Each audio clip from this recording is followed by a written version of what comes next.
All right. I have one person in the chat right now, Theodore Irvin. Can you see me? You are my test subject. You are my researcher. You are my survey taker. Whatever the proper labeling is. Is anyone seeing it? Live is working now. You can say yes. All right. Now we're up and running. I don't know what happened to part one. Part one will be up because there was content there. So we'll make part two about sound from Steve Kerr and the players. If there's any sound that came down. Twin Empire was a guest in part one. And again, we made it a two-parter tonight, entirely because for whatever reason, my virtual studio did not connect with YouTube, even though it said it did.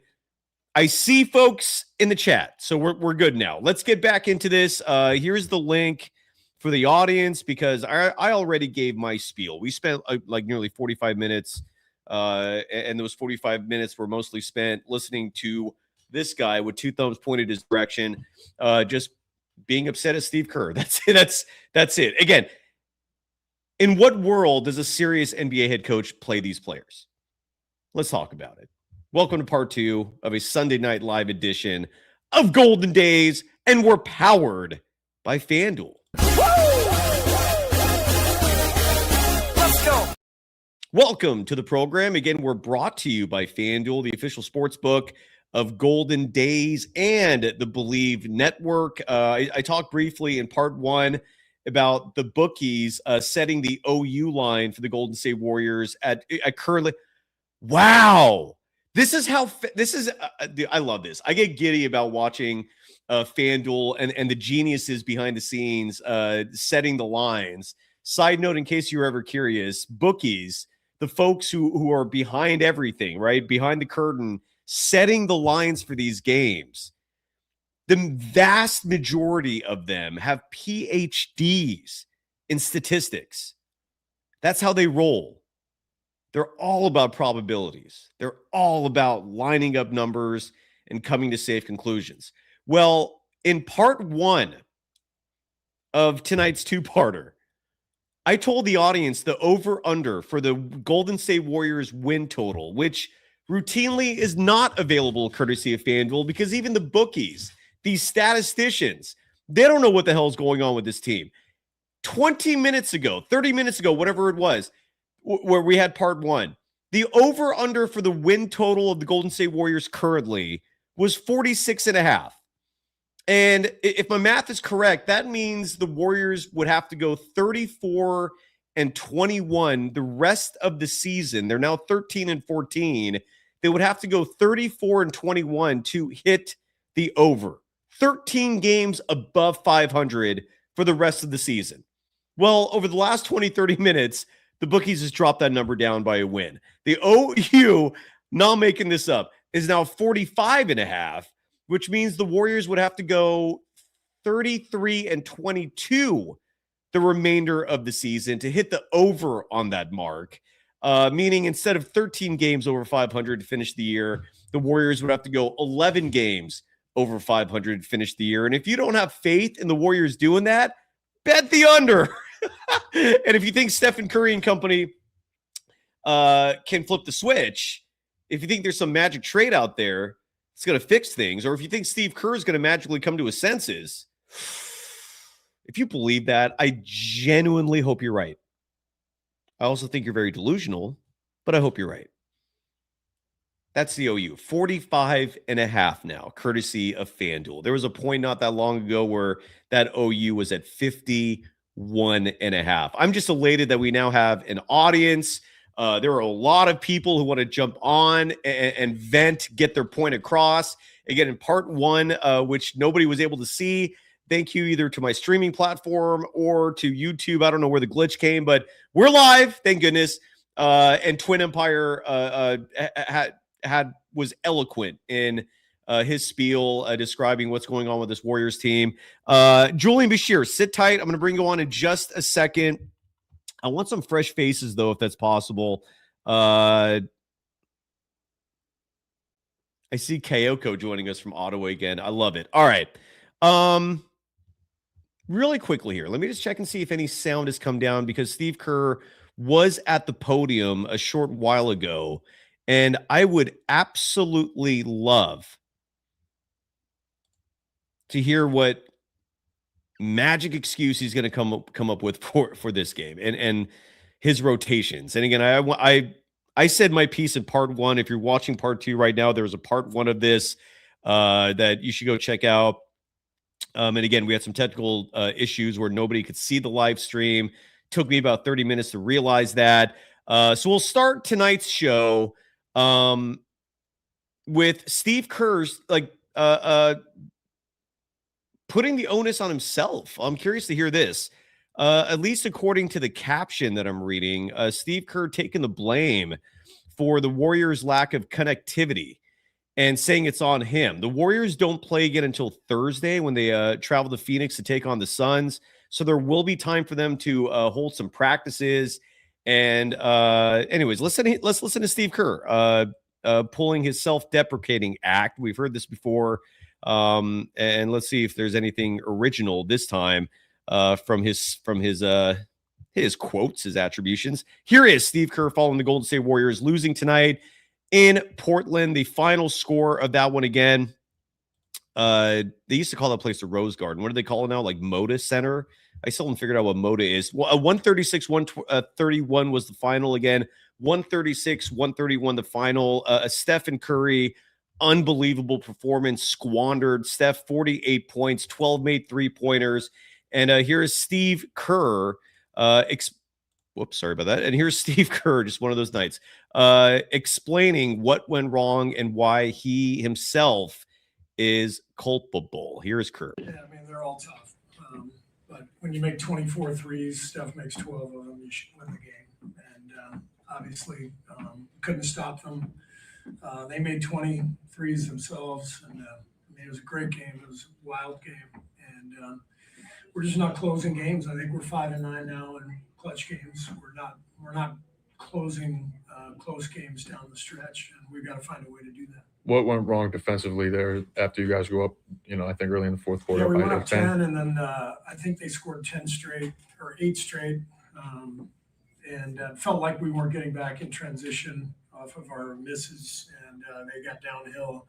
This team has a lot of guys who can attack, and they draw help, and they, those 2 threes from Jeremy Grant were big shots, and they flipped the game back in their direction. Draymond had 8 turnovers. He had some other really solid stat lines, but what did you think of his game overall? Well, his energy is amazing for us, and he plays so hard, and he's just got to find a way to walk that line. I mean, he's an incredible player, and we'd be big trouble without him. But he's got to have 3 turnovers instead of 8. It just is what it is. And a lot of them he was just in a rush. He's got to just find a way to slow down a little bit, keep the game under control, because that obviously impacts our defense. We gave up 24 points off turnovers. And so we got to find a way to connect the game. That's my job. I'm not doing my job well this year. We're 13-14. We have enough talent to be much better. We're losing all these close games. So I got to find a way to help these guys. You got to find a way? Jesus Christ. Oh, my God. The answer is right in front of you. God damn it. Julian Bashir, you're on the program. How are you doing? Can you hear me, sir? I hear you loud and clear. Yeah, you're good. I thought a few more people were going to come on. Why would you think that? Oh, no, because I thought you were going to push me off to later. That's fine. Well, no. What I was going to do in the first part tonight was bring on a fresh face. There was like 1 or 2 people in the chat who I'd never seen before, but those people are gone. So okay. Let's go back to chronological order. Why not? Yeah, you called me with a piece of chicken in my chest. I was like, oh, no, it's my turn. That's fine. Do you want to wait? Do you want me to bring someone else? No. I'm good. I'm good. All right. Yeah, so what did Kerr say? Because I just tuned him out. What was the highlights? Did he blame anything on turnovers and rebounds? Because I feel like that's he what he basically said, for once he said he said the right things, which is he put the blame on himself. He said that this team is not.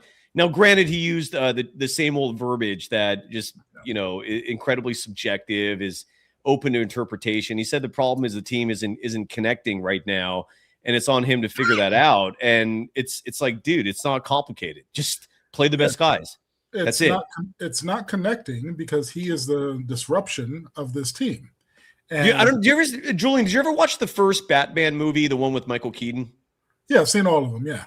Do you remember that scene where the Joker, Jack Nicholson, like takes over the TV screens in the middle of the mayor's address, and he does this thing where he just wipes the screen, right, and he takes over all of them? That's what Kerr needs to do with Brandon Podziemski. Just out of the way. And like I don't understand the infatuation. The only part of it I sort of understand is on a night like this where Stephen Curry scores 48 points, Brandon Podziemski, his main agenda out there is setting the best screens for Stephen Curry and setting Steph up.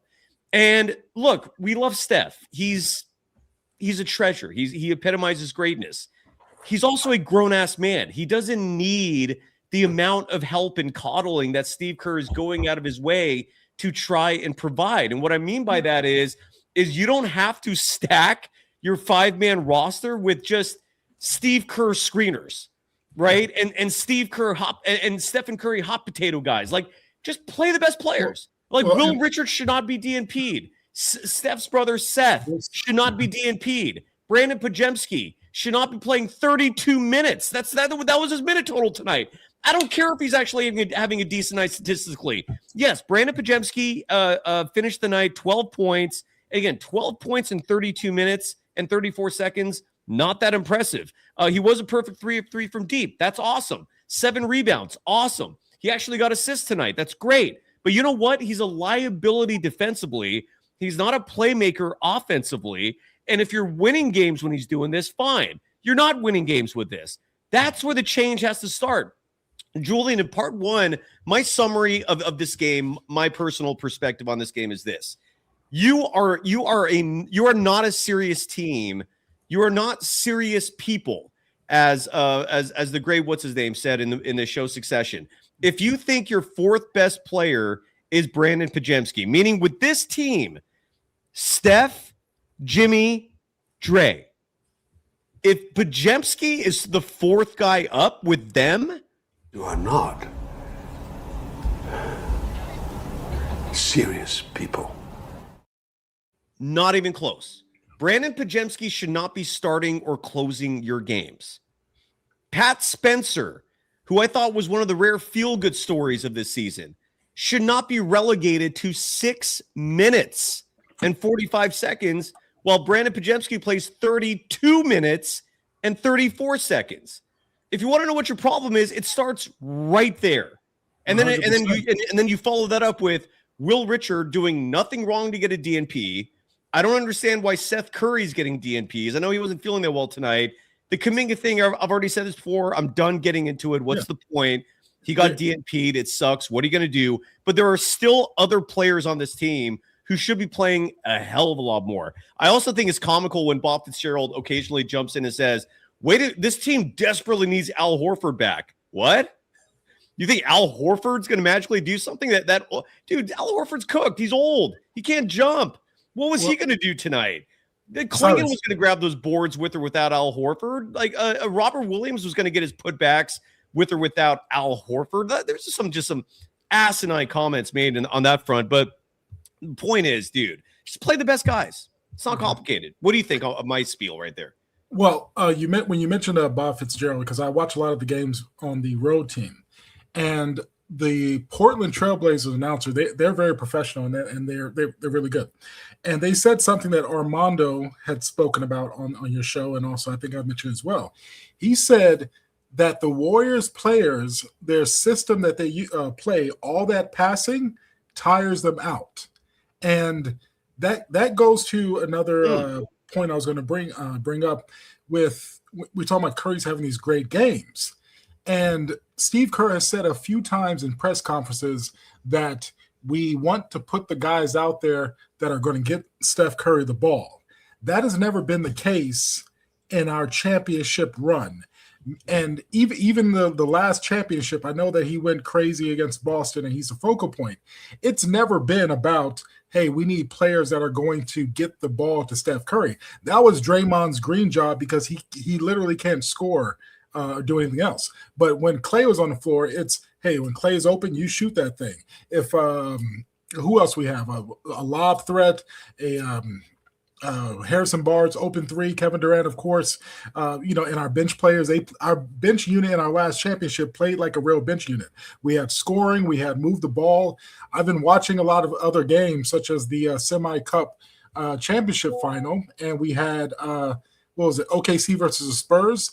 Everyone on both of those teams shoot the open shots, and they play within a normal basketball style. It's not about, oh, hey, I need to get the ball to SGA or I need to get the ball to Wemby and nobody else matters and nobody else counts. And that goes to another point where we brought up Pods. Pods, I've been watching these other teams. He would not even come off the bench even in garbage time. And I'm not even being exaggerating. I hope the chat, some of you guys watch the other teams. Pods is not the 15th best player on OKC. He's not the 15th best player on Spurs. And for him to be he wasn't starting with 33 minutes is the same thing as starting to me. And it's like teams are laughing at us. The opposing announcers, they're saying that we're struggling either on defense, we're turnstile, or we look tired because of our offense trying to get the ball to Curry. I'll stop right there if you want to chime in real quick. I have nothing to chime in with. I just agree with everything you're saying, and I do love the fact that you routinely watch the opposing teams broadcast to get their perspective, because you're getting a far more objective analysis from them than you are like Fitz and Kalena. You're absolutely right, man. What the Warriors do is one of one. Like no other team would give Pajemski minutes. No other team is DNP and Kuminga. I'm or Will Richard for that matter. I mean, again, what happened to Will Richard? Why is Will Richard getting DNPs? That's the thing I was going to bring up. Sai, you probably know this in life because you're a professor and you've lived life. And I think anyone that has kids, and I know we have a lot of young people, but there is such thing as like a universal energy in the world. So whether you want to say God, the universe, the will that you have in your own being. Well, and if you want to be scientific about it, there's a theory called superstring theory, which maybe correlates again to a higher power. Go ahead. Sorry. Yeah. Yes. And so it might not be just like one singular force, but the decisions that you make in life affect the environment around you. And this is why sports is such a great entertainment, because we see miracles happen on the court that are statistically impossible. Like Ray Allen hitting that shot for Miami Heat was statistically impossible, and for that to happen, we see the will of players formulate a narrative and storyline, like the 3-1 comeback by the Warriors against OKC, and then reverse that with the Cavaliers. It's not random. There is an energy force. And the reason why I bring all that up is because when you have a coach that is creating an environment that it is affecting the unseen play that most people probably don't subscribe to. But there's a reason why we are in these games, but it feels like we're losing even when we're up, and we lose at the end because he's not playing Will Richard. He's not playing Pat Spencer, who proved himself. He's not playing Moses Moody the way that he should when he already proved himself. And I'll just briefly say he's constantly disrespected Jonathan Kuminga when he's proven himself. And these things have an effect on morale. They have effect on the confusion of people. Jimmy Butler is probably playing bad right now, not because he's a bad player, it's because he's demoralized. And that's an energy that's being affected. And when you're playing out of position, you feel like you can't speak up, things go wrong, such as Steph Curry missing that layup at the end. Things go wrong when you have a bad vibrational frequency around you, and Steve Kerr is creating that bad environment. And I hope people don't think I'm too crazy, but all of this it's real if you live long enough, because at some point one of you are going to manifest something in your life, and you say there's no way this could have happened by happenstance. This is by my decisions. And Steve Kerr has created an environment in that locker room and on his team that is creating bad situations, such as the inbound pass that was stolen. Like, we're meant to lose these games. We don't deserve to win until either the coach changes his philosophy or we get a new coach. To summarize what you said, are you basically saying that karma is real? Yeah, and I didn't want to use the word karma, but it is something. Yeah, it's the same premise, though, right? I mean, basically, like, there's a cause and effect with everything in life. Yeah, exactly. And, you know, the effect of Steve Kerr's actions is resulting in this. It's bad energy. It's I mean, at least he blamed himself tonight. That's a little encouraging, but we've also seen that before. But his blame of himself is still not honest, because he's saying that we'll figure it out. Why did you sign DeAnthony Melton? Because you already said that he plays well next to Steph. You said that the time that he played last year as a starter was incredible, and we saw that. Then why haven't you committed to that yet? Maybe you're trying to rehab the injury. You're not telling us that. So either he's healthy and you're not being honest, or you're tinkering with lineups that don't make sense. Well, has anyone asked him about Will Richard? Like, what Will Richard shot 60% with 0 turnovers his last game that he played, and you take him out and you're DMPing him. Well, what I brought up in the part one that no one saw, and the recording of that will be published at some point. But so apologies for repeating myself for all the folks watching the 2 recorded versions of this. In part one, I brought up the fact that the last show we did here, we played this clip of Steve Kerr after the game in his post-game press conference. It went about 6 minutes and change. And the one particular aspect of that press conference interview with the press was him being asked about that DNP of Seth Curry, right? It was eye-opening. He had no good answer for the reasoning. And the media person who asked that question, his name again is Marko Ukalovic. Interestingly enough, he's Ryan Leong's colleague with Bay Area Sports Wrap, a little operation they have. And Ryan Leong will be back with us soon. It's just been a scheduling nightmare for him this year, but Marco's his buddy. And do not think it is just a coincidence that myself and this program are the only ones who mention that attribution. Like, that back and forth between Marco and Steve Kerr made Kerr look so bad. He was just literally stuttering full of ums and ands, and he had no logical response to that. He had no coherent response to that. And not only am I still the only person on social media to publish that little clip right there, I mean, what does that say to you, Julian, that no other media member in the Bay Area touched that? Not one. Well, if you need evidence that the Bay Area media market is in his pocket, there is your perfect example right there. Like, again, that Seth Curry clip, it's like 41 seconds. Everyone who's a Warriors fan was riveted by that, and yet no other media member dared. I say dared like it's such a egregious thing for me to do, to simply publish a Q&A, like one question and answer from Kerr. I'm the only one. Why is that? I'd love for one of these other media schlubs to dare to actually touch on a subject that is critical of Steve Kerr. They're pathetic. They are. Well, it's a dangerous way to run a business, because that's what a team is. It's a business, and if you have like this kind of, I would say, mushy family environment, no one could do any wrong with the owner and the GM and the coach. That's how we get to this point, because I don't know how Joe Lacob got to be a billionaire, but everyone gets lucky. Everyone gets finance. It was finance and venture capitalism. Because clearly he did not do it by being an alpha in the room, because he's not a Jerry Jones or other guys that would not. I don't know. I wouldn't go that far. I hear what you're saying, but Joe Lacob can definitely be an assertive person. And I'm just saying, like, maybe Steve Kerr casts a spell, because I don't understand what's happening right now, and the fan base doesn't understand. Julian, go ahead, finish. I'm sorry. Yeah, and that's what I said when Sheree was on the show. I was like, I don't mind losing if we lose with the team that we have. You know, like these are our 5 players. This is our bench, and we're just going to give it our all. We've experienced times like that where okay, we're just not good enough, or we can tweak some things in practice, but we're not winning or losing with our best team.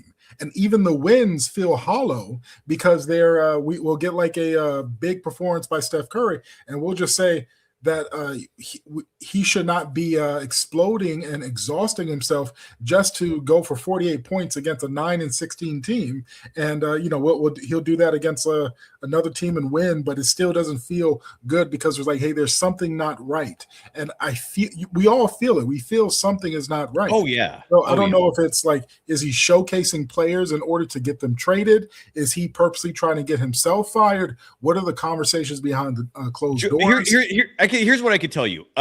Someone in the chat way earlier, and I apologize for not highlighting it, was asking, is this on Kerr or is this on the front office? It's all of the above. It's on Kerr for the decisions we're seeing before our very eyes, and it's on the front office for enabling it. Julian, have you heard of the concept of the cult of personality? No, please tell me. It's basically when someone is so charming and so influential that they develop a following just based off their personality. Joseph Smith, the founder of the Mormon religion, is one of the clear-cut examples of this. Politicians are examples of this. Just people who have an incredible sway and who can just immediately charm the pants off you when you meet them in person. Certain individuals have that charisma. Steve Kerr is one of them.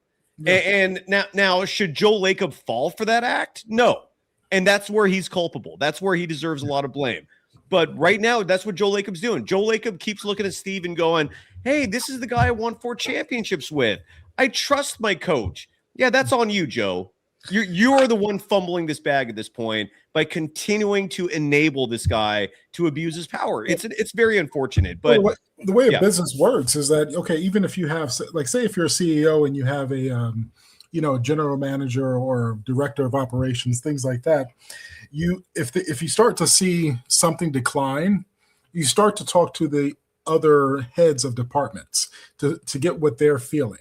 So what is the feeling of Terry Stotts? That's what I really want to know, because he's a head coach in this league. He's not now.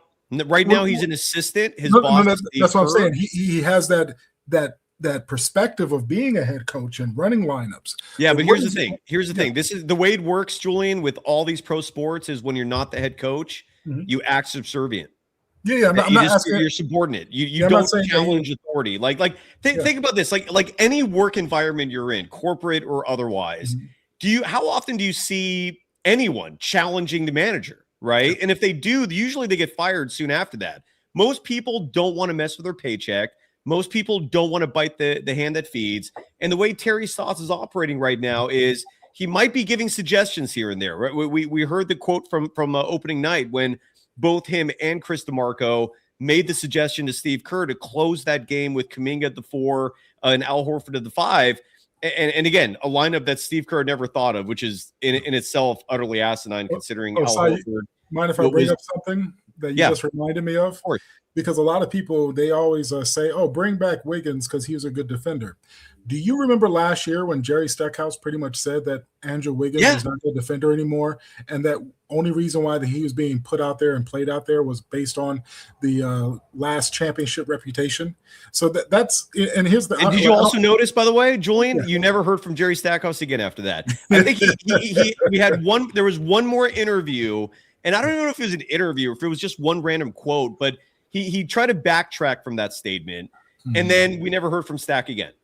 and here we are. This is it's unfortunate. It's unfortunate, but while undoubtedly what we all, I think a lot of us want is for Kerr to be challenged.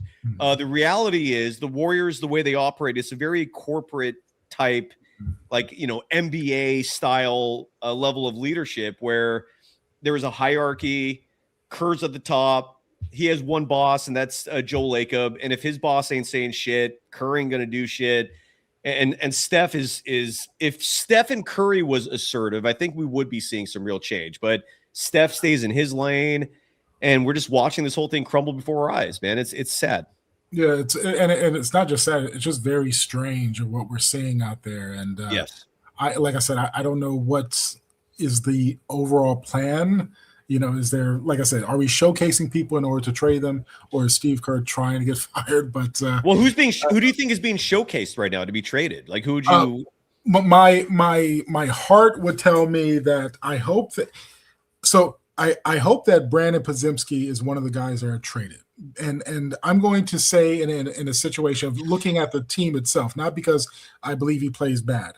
Looking at the team, I think DeAnthony Melton is better, has more value on the contract that he has, and better for this team. Then I go down. Even with a bad night tonight, he had a very bad game tonight. But here's the thing. He started 0 for 5, 19 minutes. How many times have we seen 0 for 5, 19 minutes from Brandon Podziemski? Well, last game he had 2 points total. So he's literally the last game. In the fourth quarter and stat pad and get a few buckets so his night doesn't look bad. So just look at the team without saying who's bad and who's not, and also what value it has, because BP, he is young and on a rookie contract, so he might have some value, and his speed and quirkiness and rough kind of play, someone might be fooled by it and take it. So I would say hopefully we're showcasing him to possibly throw him in with the Kuminga deal. And I will also say that Pat Spencer has proven himself to be a better floor general than Podziemski. So if you're looking at guards, I'm keeping DeAnthony Melton at the 2 because we've seen how it works. We've seen him play defense. He played really good defense tonight as well. We've seen Pat Spencer can run the floor as a floor general. And then also I would say that we're probably – the reason why we're not playing Seth Curry, and this is just me talking from the top of my head and just guessing, is that because he's Steph Curry's brother, there's no way that we are going to trade him. So if we are going to eventually offload about 2 or 3 of these guards, then you're going to be left with Seth Curry, Will Richard, and Pat Spencer. Maybe Buddy Hield. Maybe we're showcasing Buddy Hield a bit, hoping that he catch fire and that he's traded at a peak point of one of his hot streaks.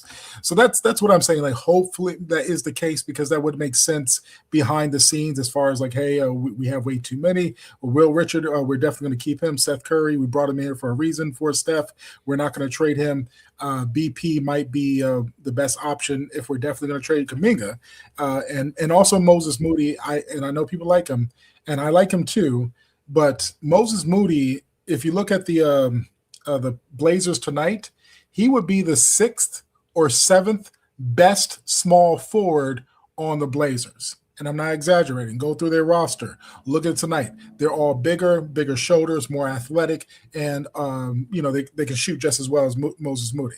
So I would say the top trade candidates would be Moses Moody and Brandon Podziemski to actually get something of value, and of course Kuminga, but I'm kind of like separating them. And Hield is mostly for contract matching purposes. So I would say that's what probably the showcase is. But we're losing games, and I think maybe you said it earlier where we have this kind of sense that, we'll just coast, we'll play really hard at the end of the year and get into the play-in or get into the 6th seed, something like that, and we can waste time showcasing players or tinkering. And I'll end my statement with this, is that what we're seeing Steve Kerr do, and I think his name is G4 in the chat, he agrees with me. He is experimenting in live games when practices are supposed to be that. You're supposed to roll out 5 versus 5. And Julian, and sorry to cut you off there, but he's been experimenting like this for 3.5 years. It's one thing if it was like a few months. I get it. It's been 3.5 years of this. Yes, and do you hear? He never stops experimenting. Yeah. That's a problem. Do you hear when he talks about practice? They'll ask him, how did practice go? And so great. Yeah, he said it went well. We ran the system that we wanted to. We got some good cuts. Yeah, he never talks about playing 5-and-5 or competition or anything. I think all they do in practice is run the X and O's playbook of pass screen, get to Curry system. We don't have a actual like we're playing the games right now as if it's preseason. These are preseason lineups. As far as I wonder if this will work out. How about you have a 5-on-5 team, like have Steph, Jimmy Butler, Kuminga, Green, and post, and then play them versus another 5, and then take Kuminga out, put in Melton, and then put in Horford. Keep doing that until you figure out what is the most dominant 5 that you have that is going undefeated. And then the remaining players, have them play 5-on-5 against each other and see how that works. And whoever wins that 5-on-5 matchup, then mix that first unit with the first unit guys to see, okay, when I'm doing substitutions, who can plug in the best. I'm 100% sure we don't do that because you never hear it. There is never any kind of competition because we are tinkering in live games, and this is costing wins and losses, and it has to stop. And also, Kerr, someone might catch a hot streak, and he automatically thinks, "Oh, I need to play him now." Like when Pat Spencer did he's well, very reactional. Like he doesn't. Like if someone exactly like Pat Spencer, for example, like how much like was it just a week ago where he said mother effer like for everyone to hear because of Pat Spencer and how fired up he was in a game and calling out the crowd. Tonight, 6 minutes. Way to have faith in your guys, dude. I don't understand why Podziemski is the exception. And it goes back to what I said earlier. I said this in part 1. I said it a moment ago tonight, and I'll say it again. If Brandon Podziemski, in your mind, is your team's 4th best player, are not serious people. and that's Steve Kerr. He is not a serious person. Julian, I want to get to everyone else if you don't mind, brother. But I know you're on fire. I'm not. Last statement I would just say is that when Spencer had that run, no one in the basketball world, no coach, no player, said, when Steph Curry comes back, you should probably place Pat Spencer next to Steph Curry.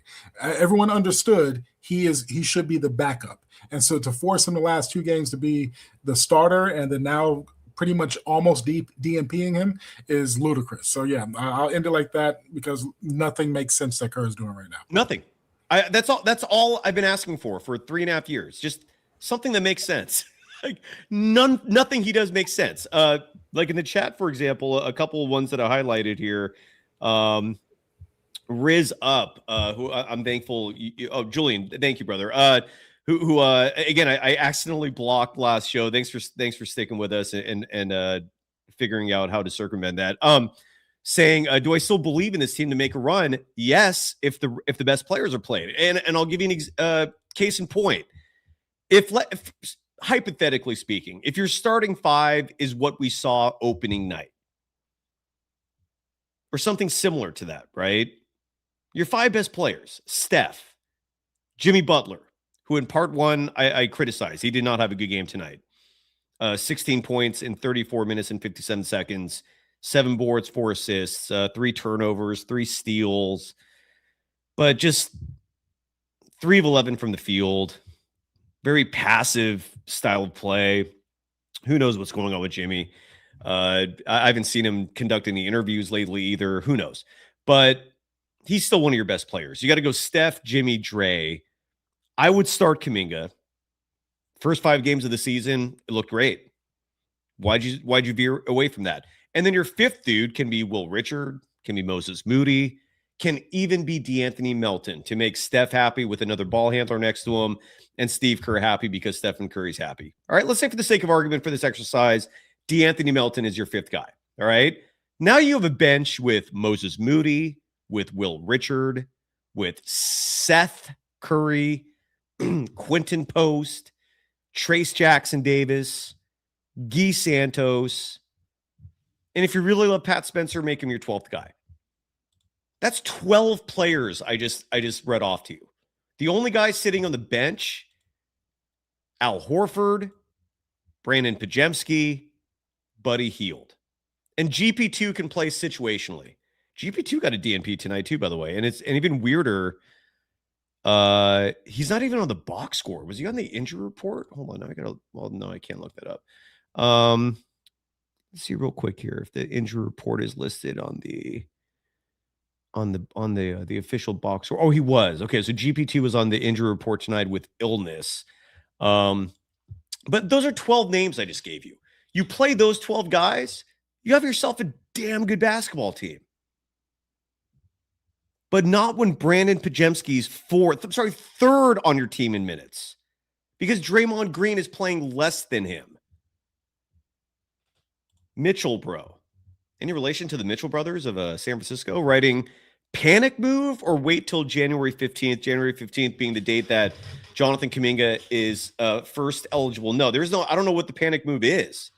I don't know if that's legitimately an option unless you do something like my ideal trade for a short-term fix, trade Brandon Podziemski to the Kings for Keon Ellis.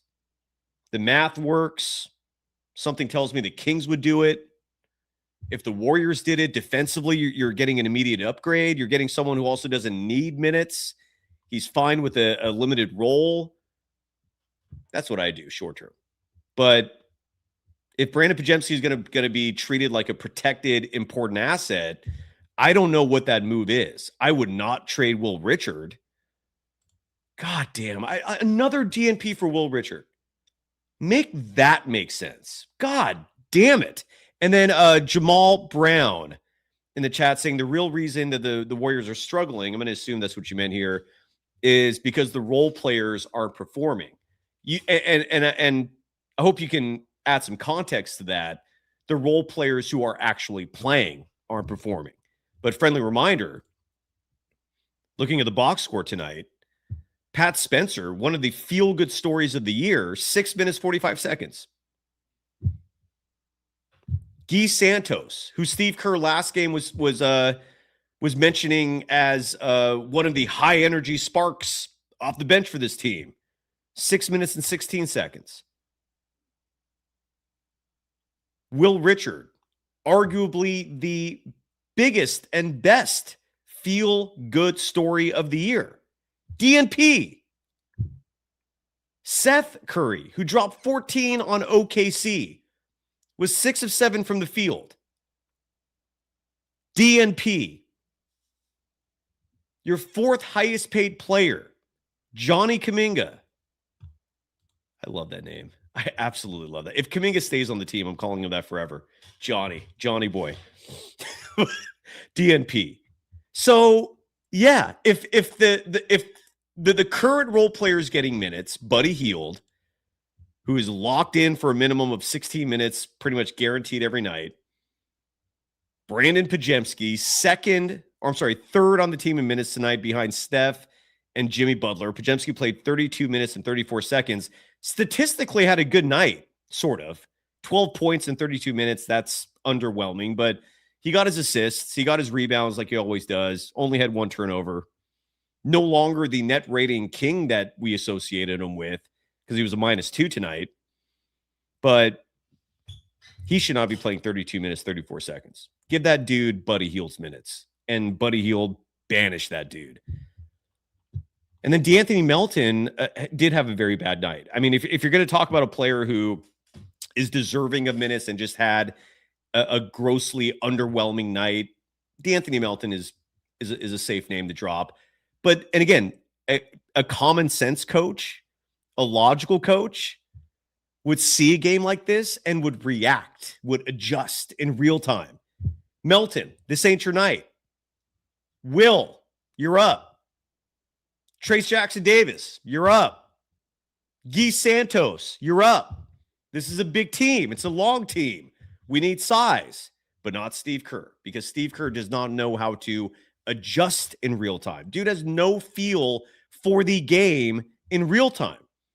Even the moves that we have considered to be brilliant by him. Andre Iguodala starting in the NBA Finals. That was an in-between games adjustment. That wasn't live.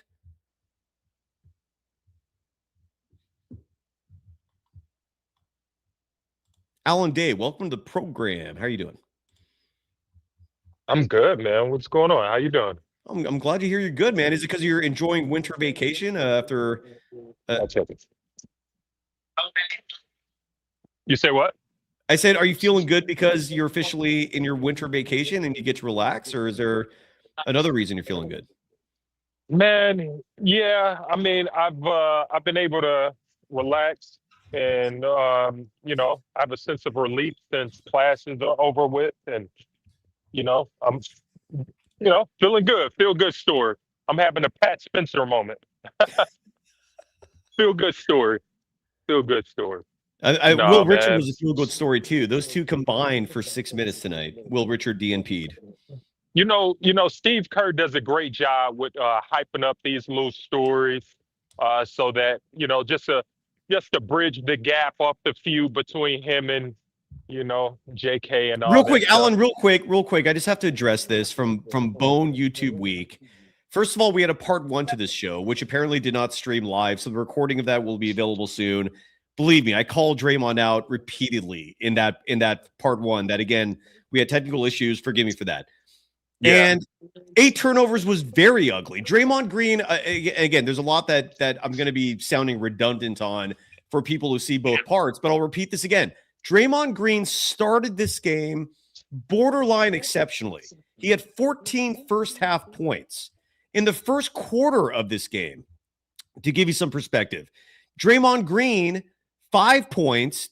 I'll just do the first half. That's better. Better way to tell you how good he was. In the first half of this game, Draymond Green was 2 of 3 from deep, 14 points, 6 rebounds, 4 assists. That's a hell of a first half stat line. Unfortunately, he had 3 turnovers in the first quarter, which allowed Portland to stay in the game. And then in the second half of this game, awful night. Here is Draymond Green's second half box score. 0 points, 2 rebounds, 3 assists. Did have a block, 5 turnovers. 5.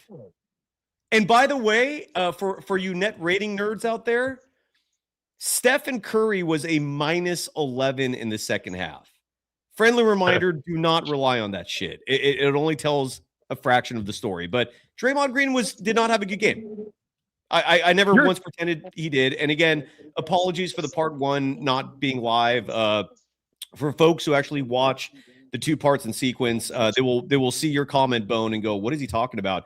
But there you go. I hope you're happy now. Draymond Green getting called out again. Yeah, the 8 turnovers was atrocious. But at least he plays defense. At least he's bringing something to the table. So you're going to be mad at me, man. You're Go going ahead, to be I won't mad be at mad me. at you, but go ahead. You're going to be mad at me. I won't. And I I'm going won't. to tell you this. Draymond Green's been probably my favorite players during this run, but I haven't watched a full good game by him since end of season last year. Sometime he didn't have a full game where he was incredible in the playoffs. I'm not mad at that. And I'm not this mad at that. season, You're probably right. I'm not going to sit here and this- defend Draymond Green in the last year or so. Like I Dude, am witnessing, like all of you, a player regressing, aging.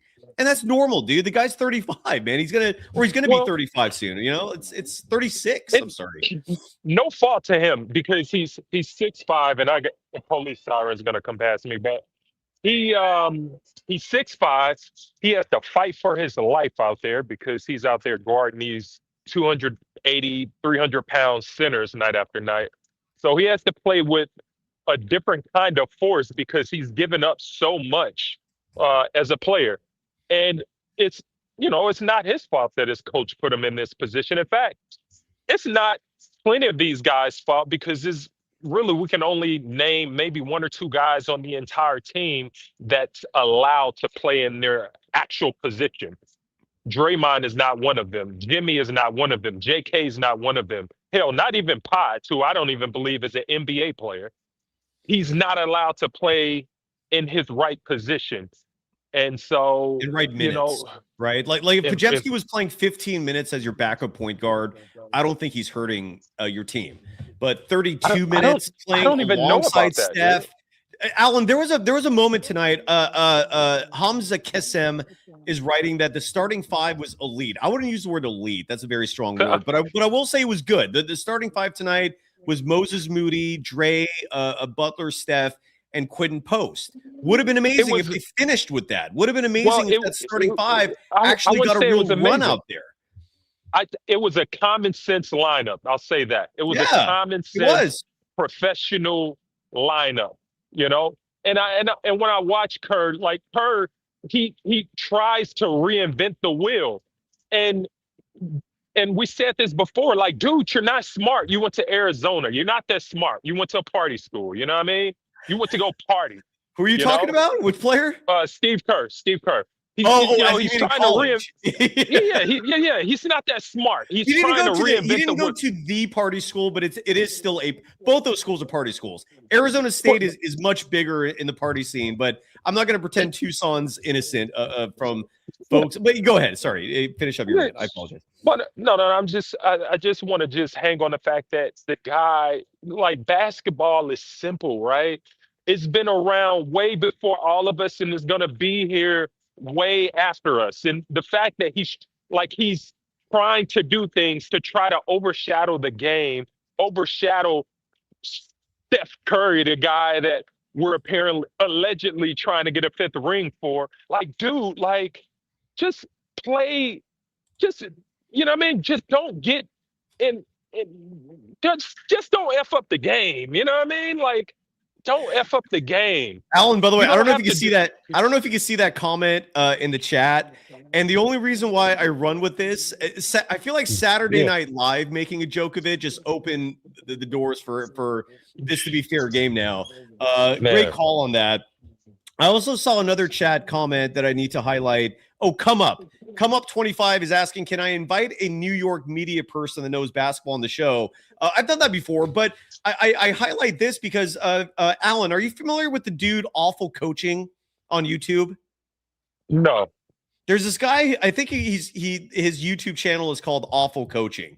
And I'm guessing some of you folks are familiar with who he is. He goes on incredible rants that target Steve Kerr, among many bad coaches out there.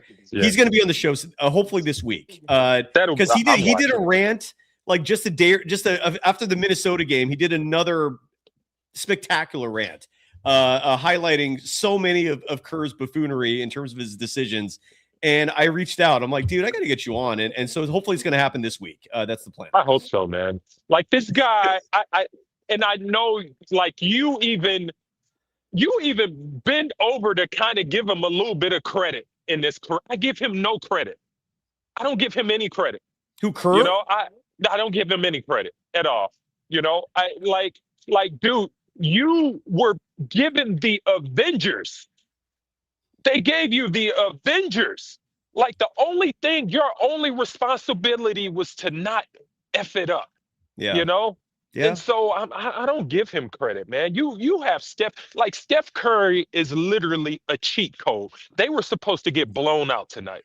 I love that Jimmy Butler brings that up too. Like that quote he made where he talked about the motion system working, saying basically any system would work with Steph. He's a cheat code. Come on, man. He's a cheat code. The dude, he's not how you teach the game. He's just that. He's just phenomenal. He's that special guy that, like, I don't care where you put him, he's going to be him. He is him. It's nothing anyone can do about it. Like the Portland Trail Blazers, they knew that throughout the game that they were doing more than enough to win this game, but Steph Curry was just on one. And the only way it was a game was the fact that Steph Curry was on one tonight. Like any other game, like if Steph Curry was just having a good game, they were going to be getting blown out. But he was Steph Curry tonight. Yeah. And so, you know, This was sad, to me man. the moment of this game that kind of symbolized it. In the first quarter of this game, the Warriors were very much in it, right? And again, I mentioned Draymond Green had a good first half, horrible second half, and he was a part of it. But what does Steve Kerr do when the moment he starts making his substitutions? We saw yet again, Pajemski, Pat Spencer, and Buddy Hield on the court together.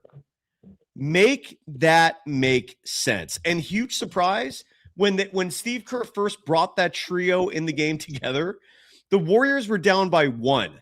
In about a minute, it took all of like a minute for the Warriors to suddenly be down 11.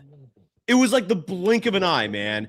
And then, of course, Steve Kerr's calling timeout, and then he's making post-game speeches about how he needs to find what connects. It ain't complicated. Stop Dude. playing Buddy Hield, period. Stop pretending Podziemski should be out there with another point guard. And that includes Steph and Curry. It is a detriment when you're playing Steph and Podziemski out there together. That's why I don't mind. And again, he had a bad night tonight. I get it. But still, I don't mind DeAnthony Melton playing the two because he's at least competent. He's a real basketball player. He can explode at any point. Steph and Podziemski on the court together, that's a joke. Well, That is a joke. That, You're not stopping a fly with that. That represents your entire backcourt. What NBA player is scared seeing that in front of them? Could you imagine that? Denny Avdia is bringing the ball up, and he's like, Steph's guarding me. That's okay. I can back him down. He's smart. He's got a high IQ. He's handsy. He gets it, but I still have a good 7, 8, or 5, 6 inches on him. And Podziemski? dude, come on, man. That's what he's thinking. That's what he's thinking when he sees Steph and Podziemski in the backcourt together. He is effing laughing his ass off because there is no defense there. It's my God. absurd. Man, you know what's funny? Like, idiots out there really believe that these unknown guys come out of nowhere and have great games when they play the Warriors, not even understanding the fact that these guys are professionals at the end of the day. You know, they're in the league for a reason. So I would say 98% of the NBA players in this league can expose a mismatch. And when you play the Warriors and when you're playing Steve Kerr, 9 times out of 10, you're going to see tons of mismatches. And then when you play a game and you have Steph Curry, Pods, and Buddy in the starting lineup, I'm talking about 3 of the frailest defenders in the NBA.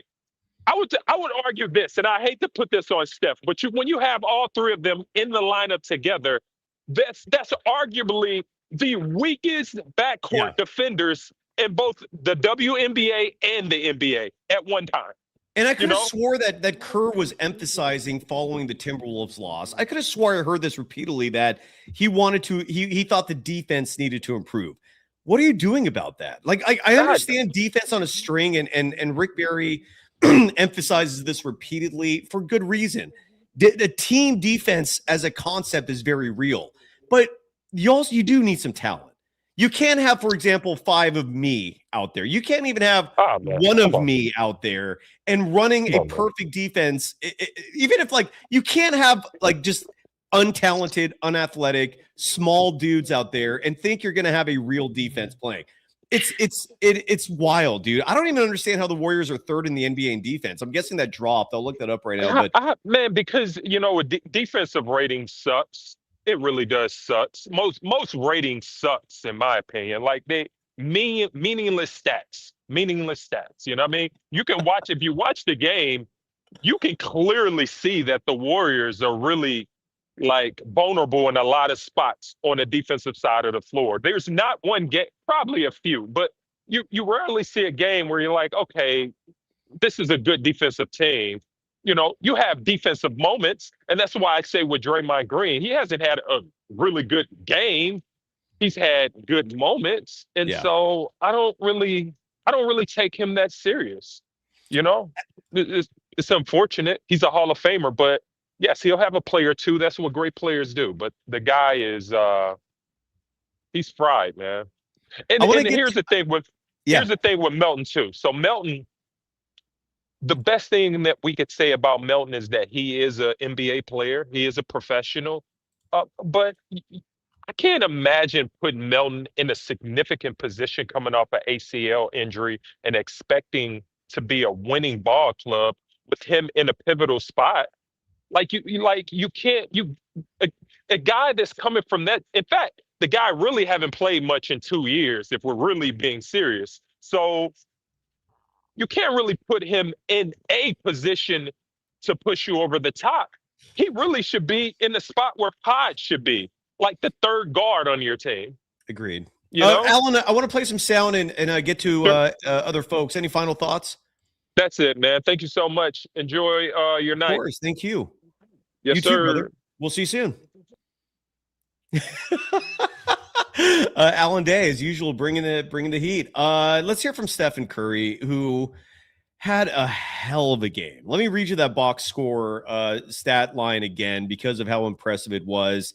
Sadly, in a loss, Stephen Curry now surpassing Michael Jorden for the most 40-plus point games in NBA history for a player 30 or over. I believe tonight marked 44. Was it 44 or 45? Please forgive me for not knowing that exact number. I think it's one or the other, but he was tied with Jorden. Now he surpassed him. And here was Steph after the game. He was not at the podium. He was standing, and he's got some weird little red cloth background behind him. But who cares? That's irrelevant. And here he is talking about the value in establishing continuity, whatever that means. Hold on. There we go. Here is Wardell. And please note that this is a cell phone audio, so you may want to bring the volume slightly up to hear Steph effectively. Here is Wardell. 48 points tonight on 12 of 19 shooting from deep. Sadly, squandered. What are the margins you guys have to manage better against teams that employ this kind of style? I think there were a couple breakdowns on the ball, the switches, letting them walk in the threes, and then there were breakdowns, drives, swing to the corner, and you're leaving capable shooters open. So we know we can't turn the ball over. There was definitely moments like that where we could have taken control of the game and the momentum, not let them have any life. But they're a relentless team. They have, three guys that can, try to break you down the dribble, get, driving kicks going. They can shoot threes, and they made enough plays to keep themselves in it. And that's, I miss a layup, they go down, foul. Like we're right there. It's just, athletic teams like that. You got to try to sustain that effort for 48. What do you think the biggest problem is? We're not winning. Why? Not executing well enough for 48. There's a lot of things you can point at. I think tonight was a mixture of everything, but we were resilient to give ourselves a chance. So I like the spirit that we had. And now it's matching that with execution. And again, sustained effort no matter who's out there on the floor. What do you think you guys can do to get Jimmy more into an offense?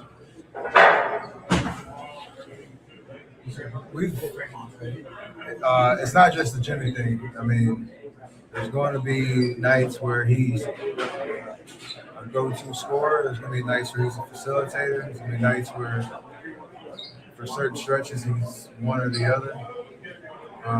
But he's such a unique player because he can still dominate a game, even if it doesn't show up on the stat sheet.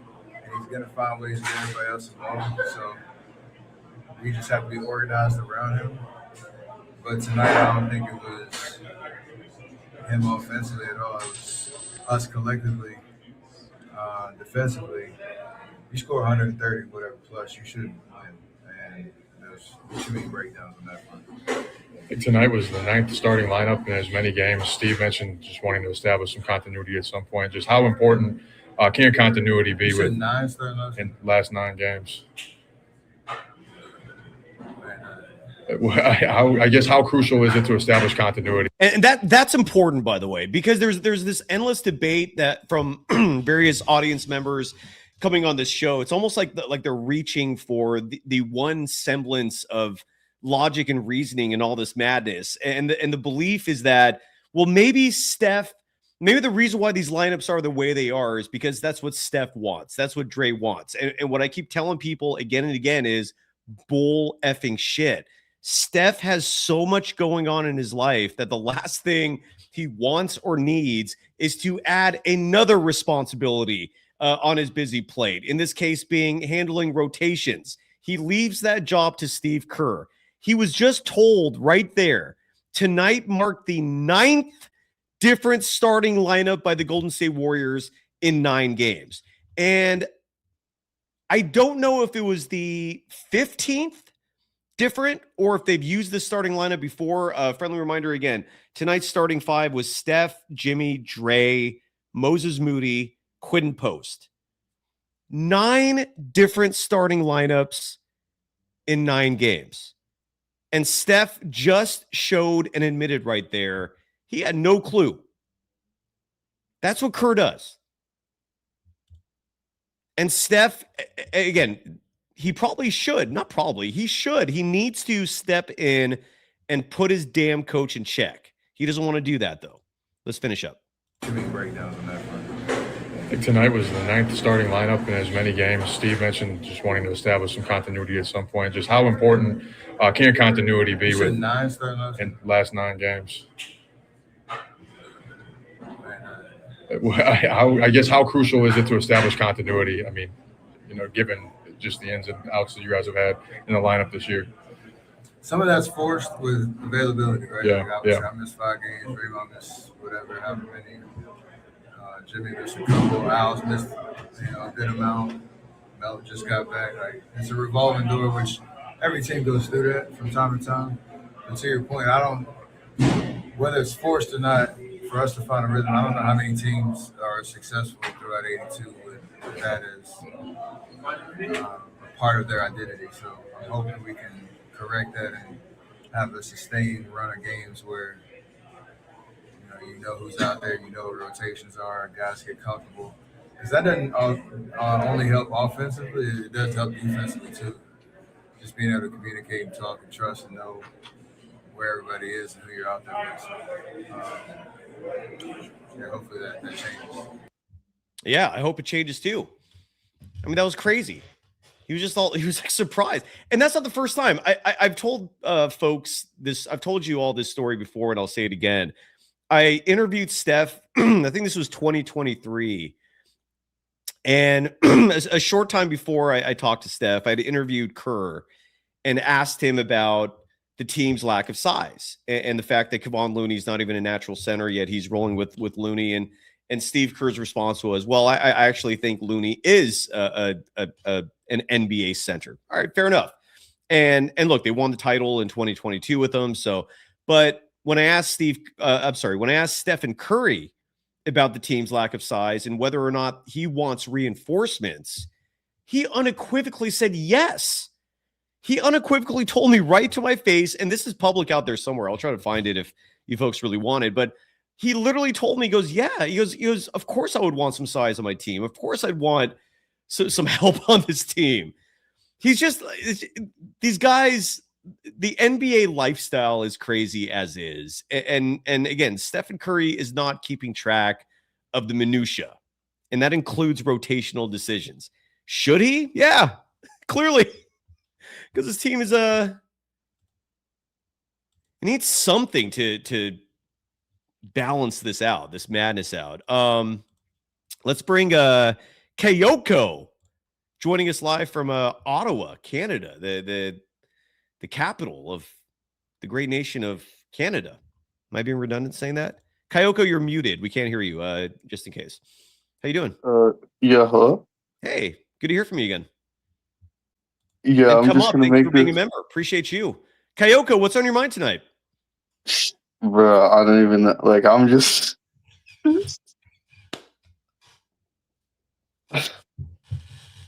Like, I'm just annoyed, bro. I don't even know, like, what to say, really.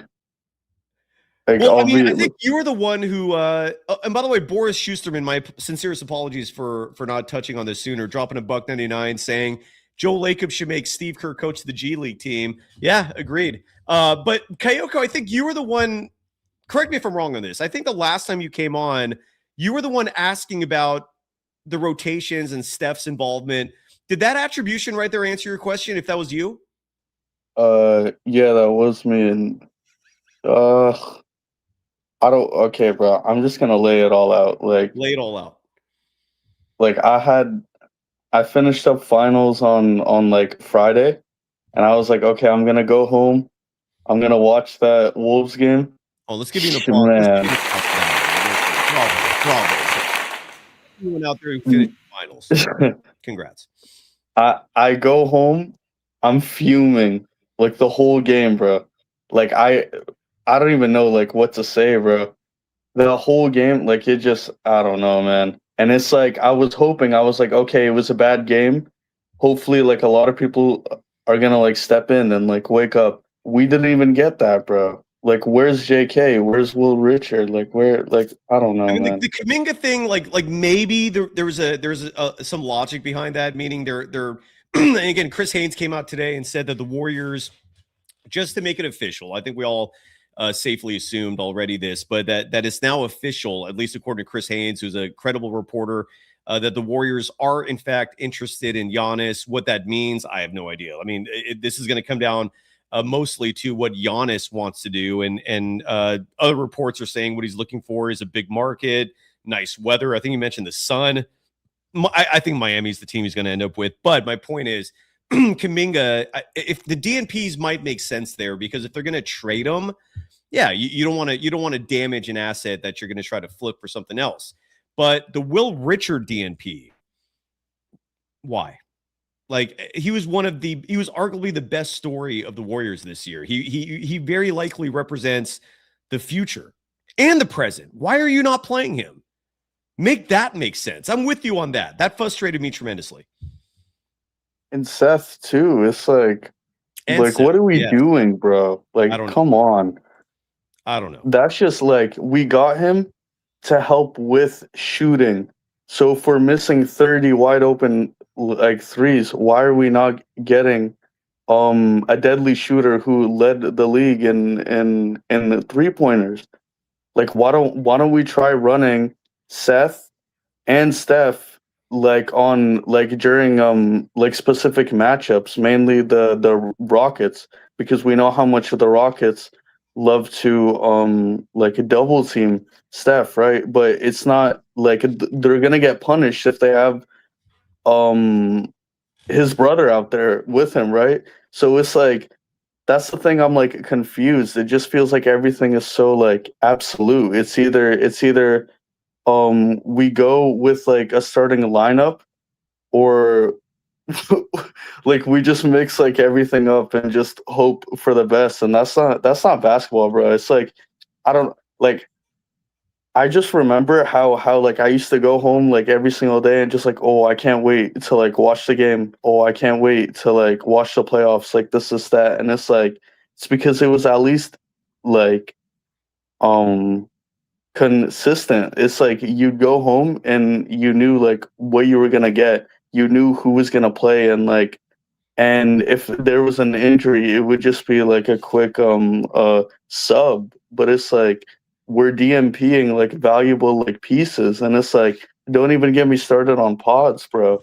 Like 32 minutes. Start. I want to hear all of it, bro. 32, y'all. And every single person in the league is a pro athlete, but give me one dude who's playing 32 minutes and scoring 12 points. Like, pull up his plus minus. I know it's not reliable, but like it's clearly a red flag if it's almost always a negative. It's even games that we win. Like, it's still I don't know, man. It's like I see the argument for Buddy Hield, but at least Buddy Hield provides shooting. Like I get it, he's not good and he's not reliable, but he's at least shown up in like tough games. Like, and it's like and the that best actually like him is his salvation to the end. At least he has that. I hear you. No, but even like during the Wolves, right? Like he wasn't that bad. Like all compared to Pods, like we lost the game, like in game 3, bro. We lost by 5 points. Pods went 1 for 10, bro. It's like all he had to do was score, and it was layups too. It wasn't even like it's not like Buddy Hield was coming off of pin downs, bro.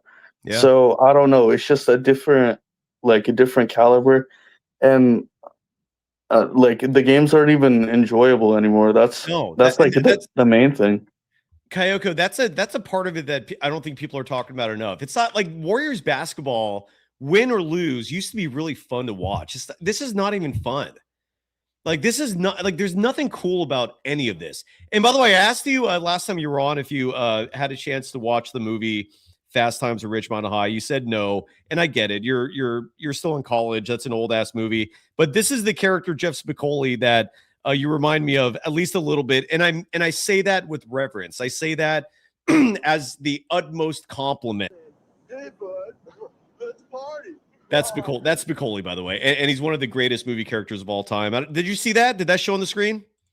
Yeah, I saw that. Okay. Yeah. He's awesome. Take that as a major compliment because Spicoli got chicks. He partied. He understood. He had the best perspective on life.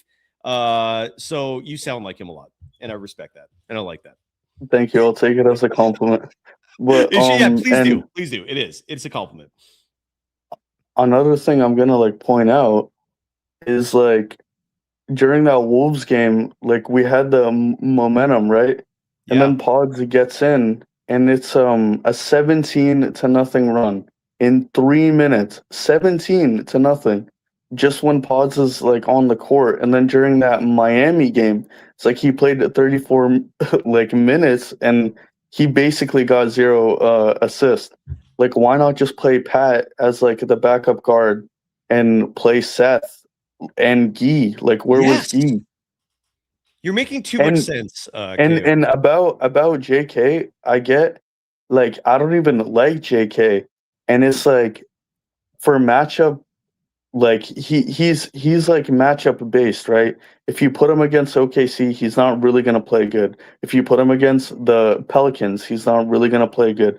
But the Wolves and the Blazers are where he like shines. Like we need him, and we could have used it to get his trade value up.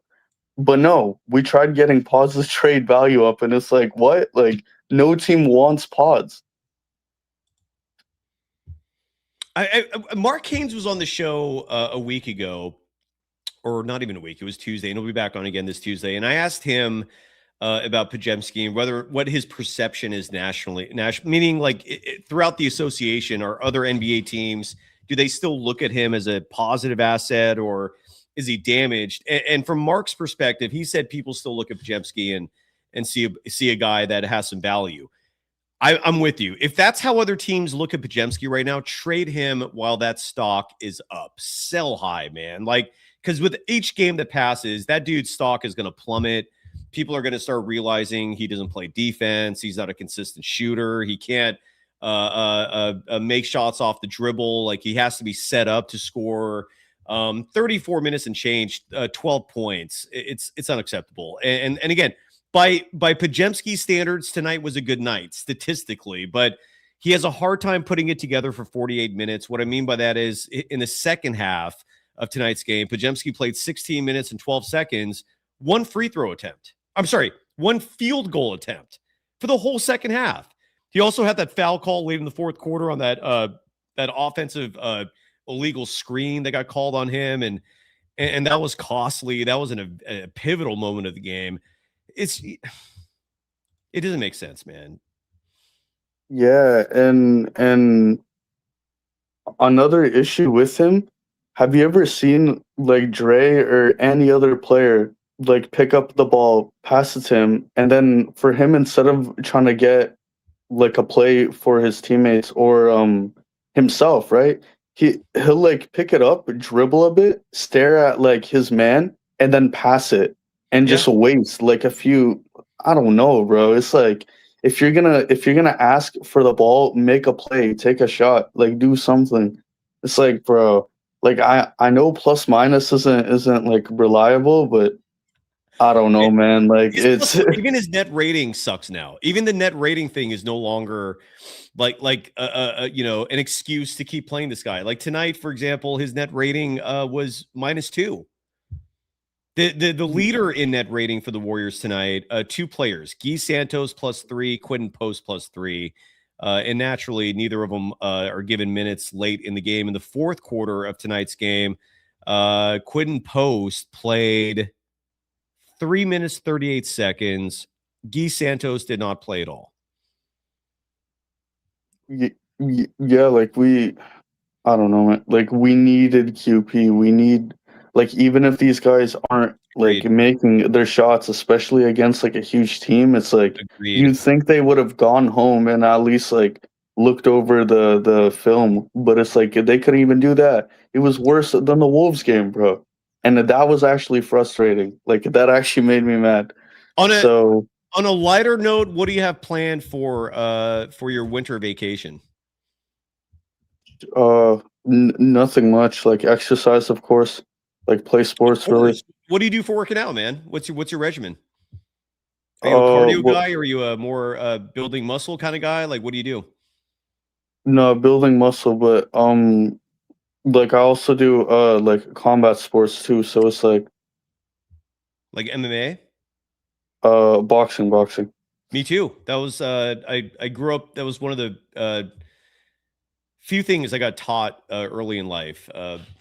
Anyways, I won't get into that. But I was in the gym, in the boxing gym when I was young, and that talk about something that was invaluable for my life, man. Learning how to throw a punch, and also learning as you're doing that whether or not you can take a punch. That's invaluable, brother. So do you box competitively, or are you just doing it for working out and being prepared in case you meet the wrong guy?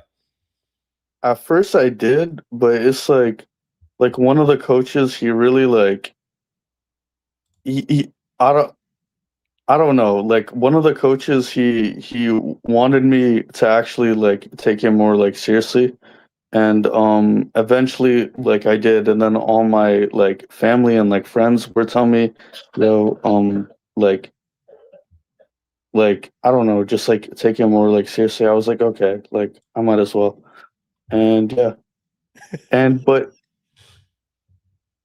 another Are you thing I doing any wanna. traveling during winter vacation? I mean, you're Canadian, so I'm guessing bad weather doesn't phase you that much. You're still gonna hit the road, right? Nah, man, I don't really travel, bro. So I'm like, you're just gonna hit up the Ottawa bars and chill. Is that your winter vacation plan? I don't even drink, bro. Like I'm like fully sober. Fully sober, Yeah, like I'm no like, bro, weed, no I'm too nothing. innocent. I've never drank coffee, bro. Is that like a choice thing? Like what's the reasoning? If you don't mind me asking, I'm not judging. I'm just curious.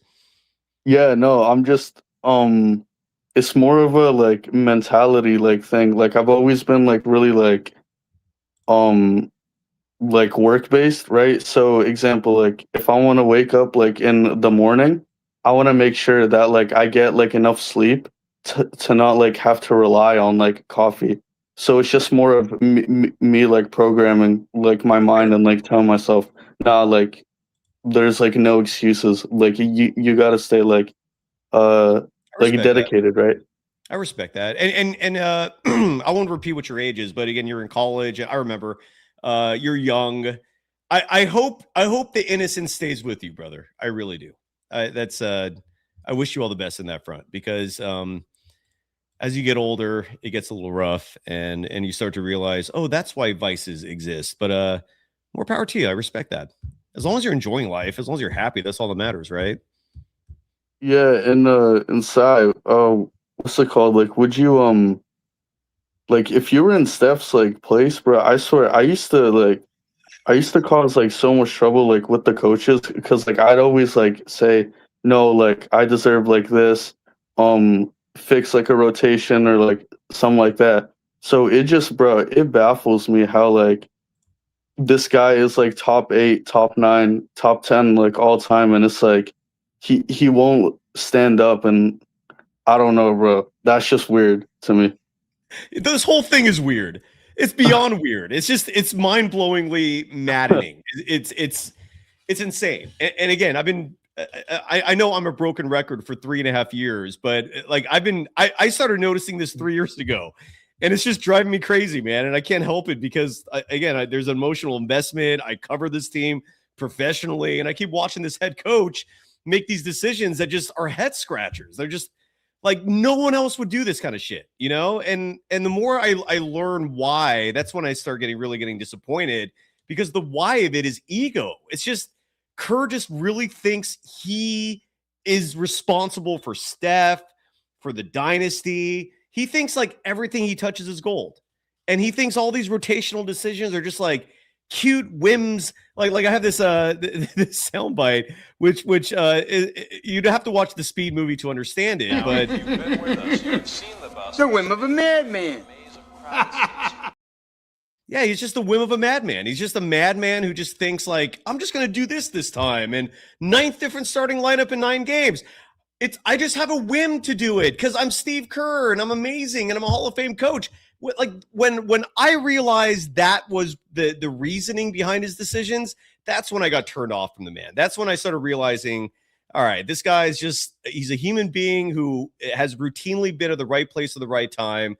Lands on a team with Michael Jorden. And Jorden wasn't with the Bulls when he first got there. It was like Jorden came back out of retirement. He goes to the Spurs with Popovich and Duncan and wins rings there. And then, he lands a head coaching job with Steph Curry right as he's entering his peak.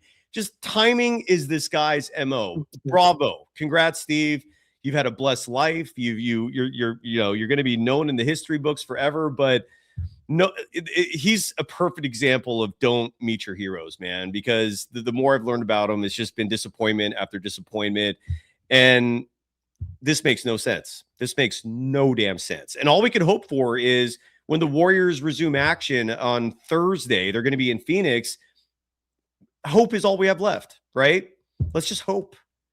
let's just please just figure it out. Just realize that you got to actually play talented players and not just pretend that your system is the reason this thing has been successful all these years. It's crazy. Kayoko, so how are you going to fill your hours? I'm living vicariously through you, given I don't think you're even 21 yet. What are you doing for winter vacation, man?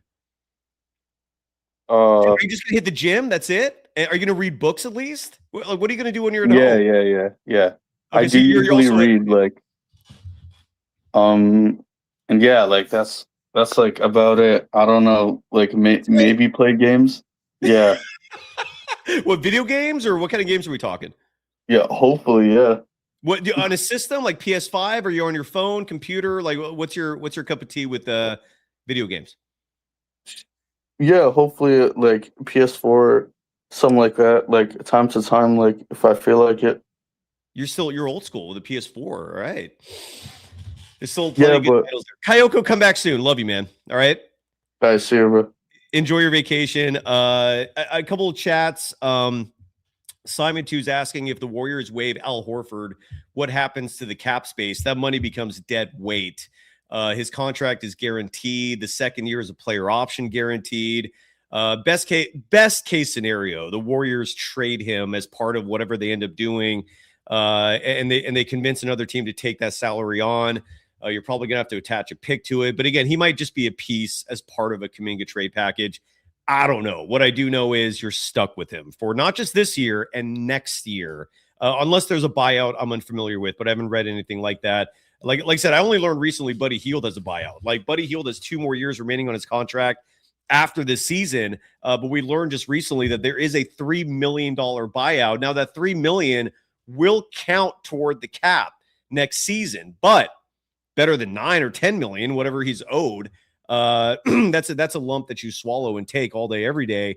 Julian Bashir is asking about the upcoming schedule. Again, the Warriors play a back-to-back set, not back-to-back nights, but a back-to-back set against the Phoenix Suns. Thursday in Phoenix, Saturday at Chase Center. And Kurt Porter in the chat's asking if I like Mark Williams on the Warriors. Absolutely, but I don't know if Steve Kerr would like him. And adding to that, a player like Mark Williams begs the question, like, is he the answer? Because the reason I ask that is because we don't know if Kerr would play him, right? I mean, JaVale McGee was the closest thing that the Warriors ever had to a Mark Williams. And McGee got the hell out of Dodge because Kerr was DNPing his ass in the 2017-18 postseason, opting to play Quinn Cook and Swaggy P over him. And JaVale was like, F this, I'm going to the Lakers. And he won another ring with them, I believe.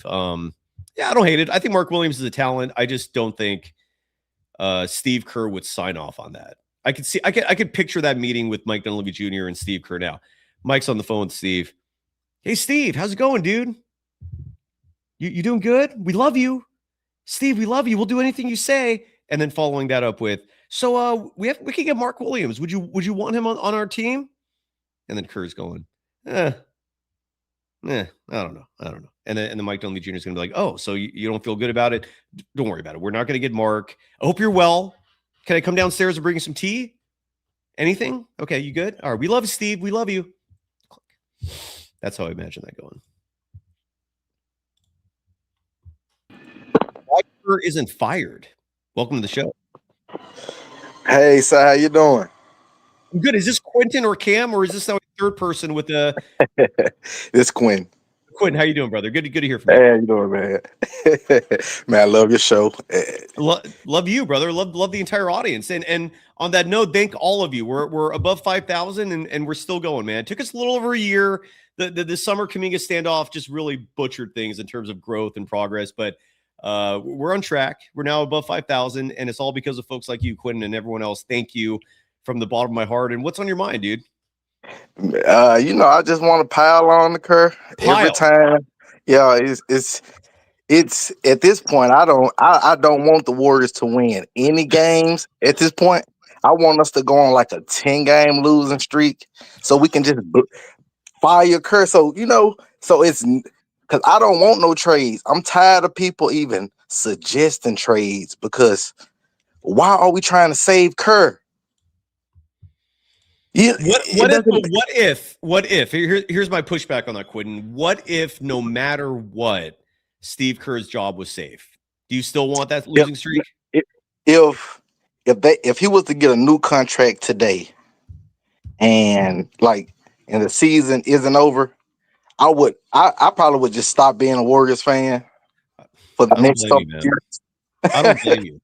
I mean, look, a huge reason we watch sports is because it's entertaining. It's fun, right? You have a vested interest. When this shit's going on, I don't blame you, man. I'm not going anywhere, but I sadly would understand if a lot of you were like, I'm out. Yeah, go ahead. No, I'm done. I was gonna say, like, Steph Curry is, to me, the second greatest player to ever come in the NBA. Who's first? Michael Jordan. I'm with you. To me, only me, my top 5 basketball players, NBA, Michael Jordan, Stephen Curry, Kobe Bryant, Tim Duncan, and Magic.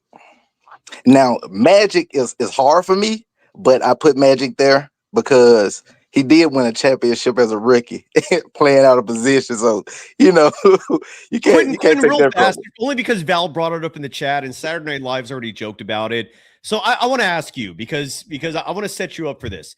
What the hell? What the hell are you doing naming your son Nicholas? You talk about Steve Kerr? Yeah. It's so funny because me and my girlfriend always say that guy is a secret racist because why would you name your son that? But it's all in fun. But we're not saying he's an actual racist. But it is all in fun. But it's also kind of like why? Right.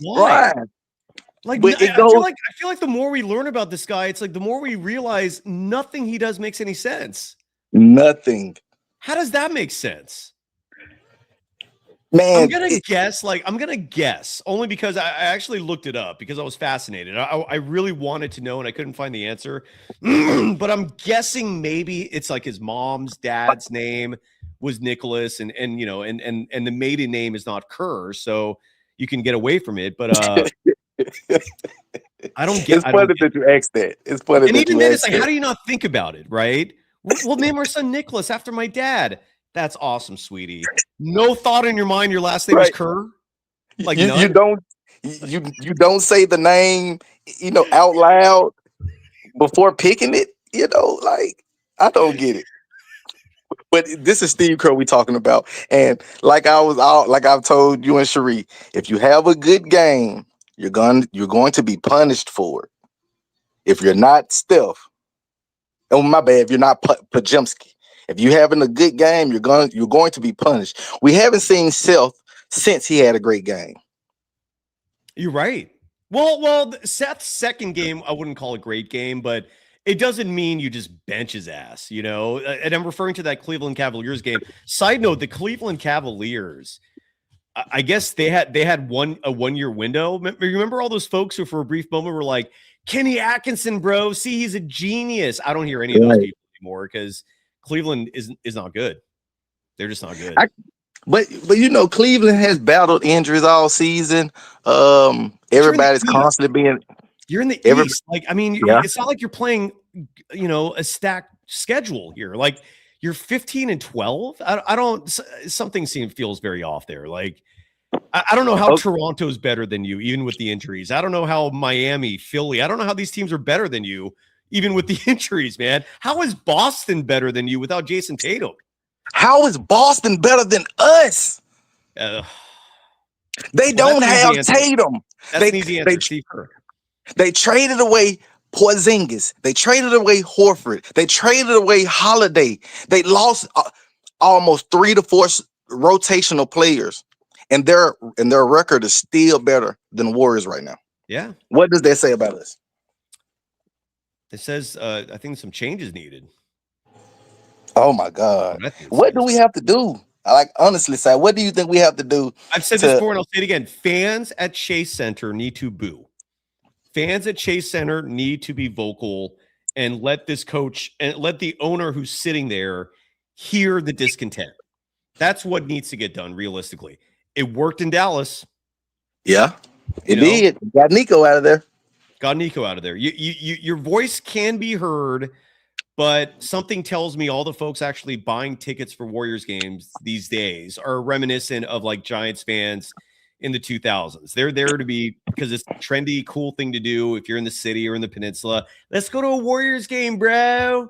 Yeah. Like, we got millions of dollars. What are we gonna do? Let's go to a Warriors game, bro. It's like the cool thing to do, bro. Like that's the vibe I get. Oracle Arena, like those were true fans, dude. That place sold out for 30 straight years when they were the worst team in the NBA, with the exception of 3 years. Like those were real fans. I don't know what's going on at Chase Center, but they need to boo. They need to make some the bourgeoisie cry out, as they say. Yeah. And Kev F in the chat saying they can only afford the nosebleeds. You can still make enough noise up there. I hear you, though. It's a lot harder. But if your team is losing and that place is quiet and you just yell, "Fire Kerr," I think you could still hear it. It would be a lot more challenging, but I feel you on that, Kev F. The nosebleeds are So what surprised me is that the fans, well, not the Warrior fans last game, because I didn't get a chance to come on. I had to run when you had the last broadcast. How dare you? But what tripped me out about the fans, they were blaming Quentin Post for Rudy Gobert looking like Prime Shaq. But don't he always look like Prime Shaq against us when Draymond's on him? Everybody does, yeah, these days. Right. So, but the thing what tripped me out was they had Steve Kerr. I'm not gonna say they. I'm just gonna say Kerr. Kerr had Butler at the 4, and Randall and Gobert ran pick and roll, like a big on big pick and roll repeatedly. So Quentin Post could, slide down to the post to try to stop the Randall roll. He kick it back to Gobert for a momentum dunk. Like, how could Post stop that? Please explain to me, how would Post be able to stop that? I can't. I can't. Oh my God. And every time I see Jonathan Kuminga getting a DNP, I automatically want the Warriors to lose the game because he doesn't deserve that. And I want Steve Kerr out of there by any means possible. So whatever decision he makes, I want him to eat crow for it. I want Joe Lacob to be, like you said, I actually want the crowd to start booing. And the only way for the crowd to get there is a losing streak. That's true. That's true. And again, for the folks out there who are listening or viewing this and going, that guy's not a fan. How could you root for your team to lose? It's a big picture strategy, right? Like you want them to lose now. So that the necessary changes, there's a catalyst for that change. And then when the change happens, they can hopefully win again. I feel Yes. I honestly feel you on believe if we remove Steve Kerr, like honestly, I don't care who's the coach. If we remove Steve Kerr, we would be a championship team because Agreed. in it, Steph Curry is so great. He only need a guy on his team that can breathe and has a heartbeat. As long as you can breathe and have a heartbeat, Steph Curry can get you a championship. Yeah. And again, anyone who's curious, like Cy, what do you think this team should do in terms of trades or whatever? I don't think you need to make a change. I think all you have to do personnel-wise is just replace Steve Kerr with Terry Stotts. And if that doesn't work out, then make a bigger change in the offseason. But I don't know if like doing a big switch midseason, meaning a lot of people I know love the idea of Mike Malone coming in. And I wouldn't hate that either, but I could also see the front office thinking to themselves, we want some continuity. We don't want to like upend the whole system. And that's where Terry Stotts, I think, would be fine. I never had an issue with Terry Stotts' rotations when he was in Portland all those years. He knows how to handle stars. He also knows how to play the right players. He knows the system itself, so he doesn't have to rock the boat that much. Just promote Terry Stotts. Don't forget, he know how to develop players. He developed Dame Lillard. There you go. He developed CJ McCullough. And think about it. Yeah. Once he left, all those guys' careers then went to the toilet. Yeah. Lillard, McCullough. I can't even remember the wing players that Portland team had because it was that the one like Al Mahmoud Sharif or something. I forgot his name. Let me look up the 2018 Portland Trail Blazers. It was like a Nazir Little. He was their backup center, right? I think it was the power forward or something. I can't remember, but I'll look it up right now because I'm so damn curious now. So the 2018-19 Trailblazers, that's the team that the Warriors knocked out in the Western Conference Finals in a sweep. Draymond Green was that was his series. He was smoking. So it was Al-Farouq Aminu was their power forward. They had Zach Collins as their center. I remember that. Seth was on that team. Rodney Hood was on that team. Myers Leonard was on that team. Yusuf Nurkic was on that team. Nick Stauskas was on that team. I don't know if he got minutes. And then two others grossly underrated on that team. Gary Trent Jr., who was a rookie, and Evan Turner. He didn't play, though. He didn't play, though. You're right. And then Evan Turner, who got some minutes. But, so that was your Portland Trailblazers. And I don't remember any issues with the coaching in terms of rotational decisions. That's right. And that's the team that Terry Stotts took to the Western Conference Finals. Yeah. And a lot of people thought they should have beat the Warriors. Like the fact that the Warriors beat them without Kevin Durant was an accomplishment in and of itself. But dude, sign me up. I want if Terry Stotts took over, I feel like 98% of all the issues, poof, just gone. He showed me that he knows what to do. When Steve Kerr told us, Terry suggested that we play Horford and Kuminga and Drake. I said, oh my God. I threw up in my mouth, side. Anytime Kerr speaks, I throw up. Like I really cannot believe the Warriors lost tonight. Like, did you think they were going to lose? Because there was a part in that game, especially in the fourth quarter. And I have the play-by-play open now, where the Warriors were leading. What was their biggest lead? Hold on, let me look. Let me backtrack on this real quick. So there was a point in the fourth quarter where the Golden State Warriors, hold on, maybe it was at the very beginning because I'm not seeing it. Am I misremembering this? Okay, so they led 101-96 early in the fourth. They led 106-99 with 10 minutes remaining after Steph made, I think, his 11th or 12th three-pointer. With 9:20 remaining, 9:40, with 9:20 remaining, Steph made another three. So they were up 109-99. So their biggest lead in the fourth quarter was 10 points. And then all of a sudden, Quentin Post missed a 6-foot shot. Yeah. Jeremy Grant responded with a three-pointer. Buddy Hield missed a three-point attempt.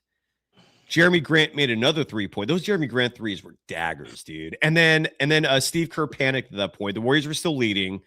and then took out Buddy Hield, brought Moses Moody in. Good substitution. Jimmy Butler came in for Quentin Post. I don't know if that was a good substitution, but you don't necessarily argue against that. But it just kept continuing. Jeremy Grant, Shaden Sharp, dude. Like he feasts on the Golden State Warriors. I know we love Moody, but Moody is not a starter. Moody defense is horrible. Moody, and another thing I noticed about Moody can only go right. He doesn't have a left hand at all. So next time you watch a game, you might be right. I don't have an answer to that because, like, I'm a basketball player myself. So anytime I'm defending someone, I'm always trying to pick what they're strong at and take it away. So I'm always watching to see what a player is good at. I'm going to pay attention to that now. I've never heard anyone say that. I've never noticed it myself. I'm not saying you're wrong, Quentin. I'm going to start actually taking a look at Moses Moody to see if he actually lacks a left. I mean, that's a major issue if that's true.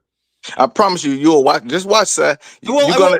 After you see it, you're gonna be like, "Wow." I'm not pushing back at all. I mean, you might be right. It's something I've never noticed, but if that's true, that sucks. I mean, because that's that means every defense has that scouting report, and they're forcing Moody to go left. And if he doesn't have a left, then that explains a lot, man. And that's I also agree with Mr. Slacks in the chat who says Moody's not a bad defender. Like, I know he has moments where he has lapses, but I think the overall body of work, especially when you factor in the wingspan and a lot of the plays he makes, like, I don't hate his defense. That's not something I would chalk up as a major negative for Moody's game. Now, but again, we could agree to disagree on that, and that's fine. But him going left, I've never paid attention. Now you got me like riveted. I'm going to definitely look at the tape. And also, like I told you about Dre Bomb. That's what I call him, Dre Bomb. I told you his defense is trash. You see, soon as he come back, what they beat us, what they drop on us today, 130. What? How much the Trailblazers had? Oh, the final score of this game, 136-131. 136. Without Draymond, without Draymond, Steph, and Butler, and Horford, we held 3 opponents under 100 in a row. I know those teams are bottom feeders in the East, but still. But so is the Trailblazers. Just take away the 3 wins from them that they beat the Warriors. What would their record be, Si? Well, they're 13-14 now, so they'd be what, 16? No, I'm talking about the Trailblazers. They're already a bad team record-wise. Again, they just lost to New Orleans. The fact that you lost to a Portland team that just got, and they didn't just barely lose. New Orleans beat the shit out of them. I think the score was like 140-120 or some crazy number like that. Portland is now with the win tonight, 10-16. And 3 of those wins came from Steve Kerr. Yeah. If that's not a fireable, that really sucks. Like, I did not think of it like that until you just saying that, and now it makes the loss sound even worse because Portland's won 10 games this year. 30% of their wins are against the Warriors. 30%. See, crazy. See, people got to look deeper than just Steve Kerr sucked. Yeah, Steve Kerr sucked, but. Like, how crazy is it, Quentin, that Stephen Curry scored 48 points tonight? He dropped 12 threes tonight, and all we're talking about is this loss. That's efficient game, and it was an efficient game. Sucks, dude. That's not right. It ain't fair to Steph. Now, and here's okay. This is to me the ultimate issue here. This is the crux of it, right? If we really want to break it down, and we're focusing on how to maximize the Warriors' potential and win games and make some noise in the postseason. Stephen Curry has never been known for his defense, but he's been underrated in that category. He led all guards defensive rating, I think, 3 years ago, which, I don't take that for what it's worth. But nonetheless, he still was the leader. He's a smart defensive player. He's gotten stronger over the years, so he can handle himself. With all that said, Steph has always been a bit of a liability defensively, almost entirely because of his size, right? He's 6'3", 6'2", 6'3" with shoes on. He's not a bulky dude, right? But you live with it because he's one of, if not the greatest offensive players this game has ever seen. More than makes up for whatever deficiencies he may have defensively. At 37, turning 38, if there's any part of his game where I'm seeing chinks in the armor, it's the defensive side. And the weaknesses there are coming largely from Steph needing to preserve his energy so he can't go all out defensively like he used to. And he's trying not to let his body break down. And playing defense is one of the easiest ways to do that. So at this stage in Steph's career, you cannot have any other players out there with him who are also defensive liabilities. Meaning whoever the other 4 players are on the court with Steph and Curry, none of those other 4 can be a sieve, a hole for you on the defensive side of the ball. But what Steve Kerr does is he'll roll lineups out there, and I'm not even making this up, where you have Steph with Podziemski, who is not a good defensive player, with Pat Spencer, who I don't hear anybody talking about his defense. Even if his defense isn't bad, it ain't great, and he's still just 6'3". And then Buddy Hield, who is awful defensively. Awful. And you have those 4 out there together.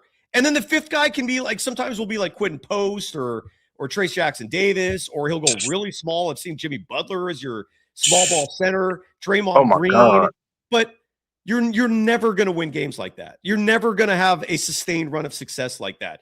And this is where Steve Kerr is extraordinarily obtuse at this stage of his career as a coach.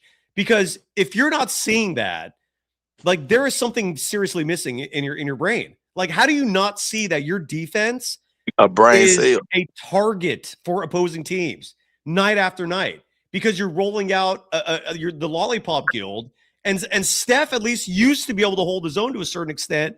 Not at 38 years old, which he's going to be in 3 months. It's a problem. It's definitely a problem, and I think I've always thought Steph was a better defender than they gave him credit for, because Agreed. the Warriors have always been a top defensive team, and Agreed. they wasn't a top defensive team because of Draymond only. You know, Steph, like you said, Steph led the league in steals before. You only get that if you have a defensive instinct. And like, Steph needs to be around defenders. If you're gonna have another guy in that's not a great defender, he has to at least be a sniper. Yeah, that's true. Like Jordan Poole. You're spot on there, and that's another reason why the Brandon Podziemski minutes are torture. They're not helping your team because Podziemski is not a sniper. Some nights he looks good. Tonight he was a perfect 3 of 3. Other nights, like the very last game the Warriors played against Minnesota, 2 points. So no, he's not a sniper. He's and free throw wise, he isn't even efficient as a free throw shooter, man. Right. Like, Podziemski is just not the answer. If you're gonna start anywhere, you start with that. But Steve Kerr loves his kid like it's his second son, man, or third son, or I don't know how many kids he has, but it's I wanted the Warriors to lose tonight. I was when Steph was being Steph, the great. When Steph was being the great, I was like, please, Steph, don't save Kerr. Please don't do it. Please, because like I said, I want us to lose, go on the losing streak way before the All-Star break, so we can go ahead and fire Kerr. Don't make any trades, because I love this team. The rotations is what's killing us. Absolutely right, man. Pods, right. Buddy Hield, GP2, Al Horford, supposed to be the best clappers in the league, and injury replacements. That's it. Or they should only play when we're blowing the team out by 30 and it's the fourth quarter and there's only four minutes to go. Besides then, Pods, he should always have on the he should always have on his warm up with his regular clothes under it. He shouldn't even have a jersey on underneath his warm ups. I need to bring Rick back on the show just to ask him, like, if he was the coach, like, how was Brandon Podziemski not at the end of the bench? Like, Podziemski should be the 15th dude. I've seen a couple people down in the chat say that, and you're right. Who should be playing ahead of him on this roster? For And sure. that includes the two-way guys. Like, let's For factor. Like, I'd rather see LJ Cryer out there. Why is he not playing? Or this new dude they got from OKC. I forgot his name. Who's like 6'10" and had a pretty solid first outing with the Santa Cruz Warriors. Who's the third two-way guy? I already forgot. But is it Pat? Is it Pat? Oh, and Pat Spencer, yes, and Pat Spencer, who it took all of one game. So right, so you telling me Steve Kerr in your brain, Pat was he was a starter last game to now a 6-minute player. So you telling me Paz was so trash he lost his rotational spot for three games, but Steph come back now his minutes double. It's like I don't see the reason for Pods or Buddy Hield to get any minutes. I don't care if they have a good game here and there. So what? Their good games are not really helping the Warriors. Like tonight, Pods had a good game, but his minutes were detrimental because I was watching the plus minus. When I'm watching the game, I usually have the stats going right on my phone so I can look down and, see what's going on. Yeah. Right. So everybody plus minus was good until Paz got in. And then everybody plus minus started dipping to where Steph and Draymond got into the negative. Don't even get me started on Draymond. The 8 turnovers. Oh my God. Well, let's hear from Draymond. You want to stick around for that? Yes, please. Draymond Green was interviewed as well with that weird ass. I'm not muted him. I know. With that weird ass backdrop behind him. I don't know what's going on in Portland. What the hell is Moda? Do you know what Moda is? Because that's what the name of the arena is. The Moda Arena or Moda Center, whatever they call that. I don't know what happened to Rose Garden. That's what it used to be called. Anyways, here is Draymond Green at the Moda Arena, Moda Center, whatever Moda is. MODA. By the way, someone in the chat did bring up Malavi Leons is the guy's name, the new two-way guy. And here is Draymond Green. Turn the volume up on your devices. Who's this courtesy of? This is courtesy of Sam Gordon. Great job, Sam, getting sound. And here's Dre talking about the 8 turnovers and his first game back after missing the last 3. Steve talked a little bit about establishing Jimmy Moore and just kind of balancing his control of pace with the movement and whatnot. I mean, what are the keys to getting him established so you guys can control pace in games like this one? I think I got to do a better job of knowing, paying attention to the flow of the game when he hasn't touched the ball. When he hasn't touched the ball for multiple possessions, getting him a touch and making sure he's in the flow. I've always been that guy here to kind of make sure the ball moves around and that the ball is getting to the right places. I didn't do a good job of that tonight. And part of it because I was turning the ball up. So then you get in your head and you're like, so I got to do a better job of that. And then, as I do a better job of that, I also need to be more aggressive and demonstrative and go take the ball, or come get the ball or, say exactly where he wants the ball. And he will. He does. He doesn't shy away from that. So, we're putting it together. This game 27, nobody's panicking. To exactly that point about Jimmy one time, he said that playing with Steph is the ultimate cheat code. He's lived it longer than anybody. I think there are times when he's running the way he is, that guys are like, he'll just take care of it. It's a natural thing, when you got somebody, because we're all going to get him the ball, right? So it's natural. That's okay. You can do that. We've won for many years now, where he's got to find ways to get him open. So I don't see that being a big issue. All right. That was Draymond Green. I look, regardless of how you feel about Draymond Green, I will always appreciate his candidness, his authenticity. Like, he started that thing off by calling himself out with the 8 turnovers. Good news is, hopefully that number will be reduced.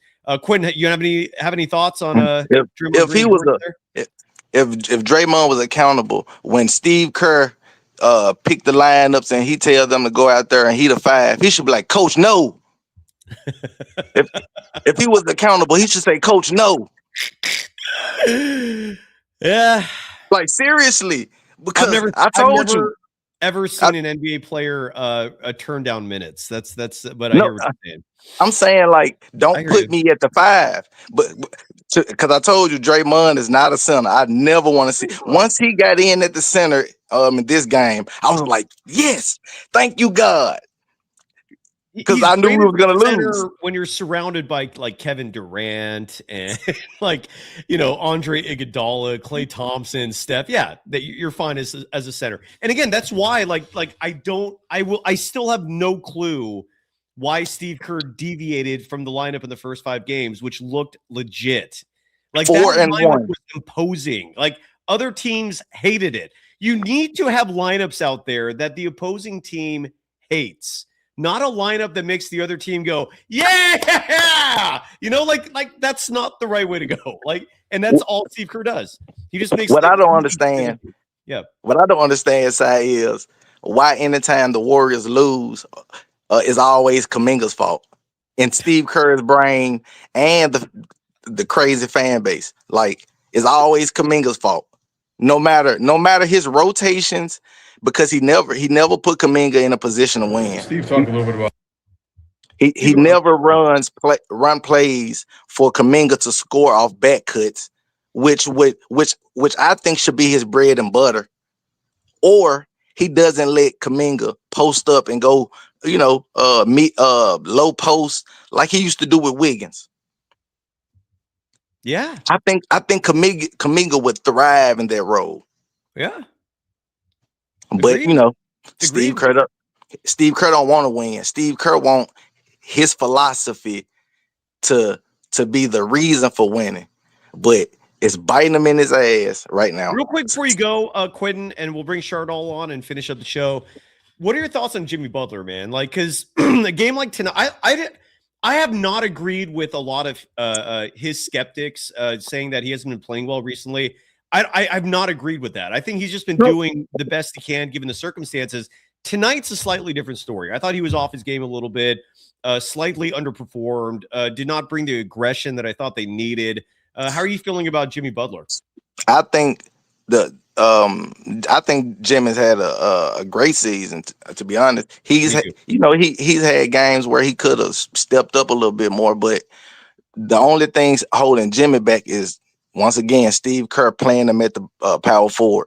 If you've played basketball, side, you would know defending a power forward and you were shooting, defending them in the post would drain your energy so much to where on offense, we already know Jimmy is a passive player. So if you're guarding big guys, getting your energy drained, like what do you supposed to do on the offense?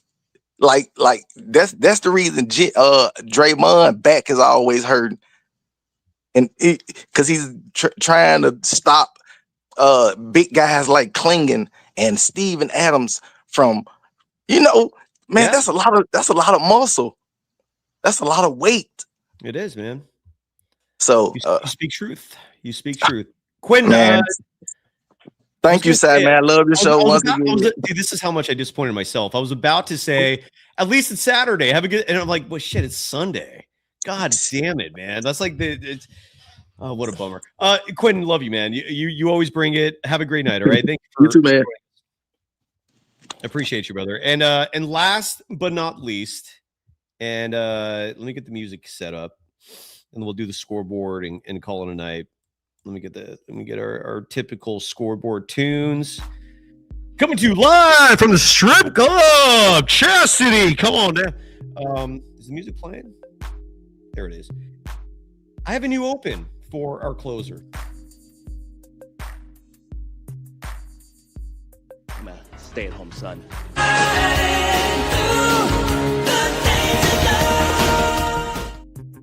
Chardol! How you doing, buddy? Hi, Sai. I'm a big fan of your content and videos on the platform.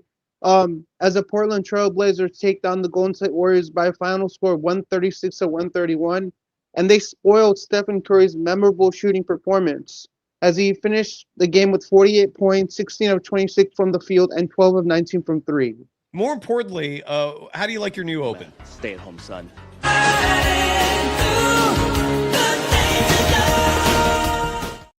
Because you're dangerous, buddy. That's a fire intro. Thanks for making it for me, Sai. You truly. That's an honor for you to make the intro for me. I will forever envy. It's an absolute honor. It's It's an absolute honor, and I thank you for making that for me. So, are you ready to go through the scores? I'm ready to go over this. I'm ready to go to the scoreboard and wrap up the show for the night. Before we do that, what were your thoughts on today's Niner game? I thought it was a beautiful game to just kick back, drink some coffee, look up, and there's another touchdown. The Tennessee Titans would be an amazing opponent to have every week. For me, I think that the 49ers and Titans game, I think it was the most electric game at Levi's. Brock Purdy had 295 yards, 3 touchdowns, no picks. I think like the 49ers are a really good team. They're surrounded by so many stars such as George Kittle, Juwan Jennings, Isaac Guerrero. How many subscribers do you have on your channel now? Last time you were a little disappointed. It went down to like 497, I think. Where are we at now, man? Have we been able to help you? I'm currently at 506 subscribers. I gained 1 more. No. 1 more? You gained like 10 more. So I was at 5. Like 8 or 9. So I'm at 5. I was at 499. Now I'm at 506. So I gained all those subscribers I lost. Good job, buddy. Good job. You're on the up and up again. I'm happy for you. I really appreciate that. I love you. I love you. I love you to death. I love you to death every single time. Love coming on your show. And again, all right, let's go through the association for what is it? December 14th. We're now officially the midway point of December. My Lord, is time flying. We're about to enter 2026 here. Are you excited for 2026? I'm excited for 2026. Let's get the party rocking. All right, let's do it. Let's start in Indiana, where the Washington Wizards were actual winners tonight, 108-89. They beat the shit out of Indiana. Marvin Bagley III, the same. Marvin Bagley III that the Sacramento Kings drafted ahead of Luka Doncic and what's the guy's name in Atlanta? The point guard, Trey. What's his name? Trey Young. Trey Young. Thank you. He's not even that good, actually. But, I mean, he put some numbers, but you get what I'm saying. Anyways, Marvin Bagley III, 23 points, 14 rebounds in the win for Washington. Who is Jackson? I got to look this up real fast because Isaiah Jackson of the Indiana Pacers was the top performer, 11 points, 12 rebounds. That's how bad things are for the Pacers, who dropped to 6-20. 2 of their 6 wins against the Warriors, right? 2 of them? I think it's 2 of them. The Wizards improved to 4. For me, this was the second DMP for Kuminga.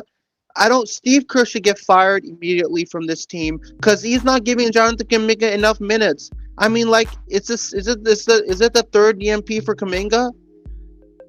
I've lost track. I've kind of given up on Kuminga ever being a part of this team again. What bothers you more, the Kuminga DNPs or the Will Richard DNPs? I think the Jonathan Kuminga DMPs is something that bothers me a lot more as a Warriors fan. I hear you. It bothers me. It really bothers me.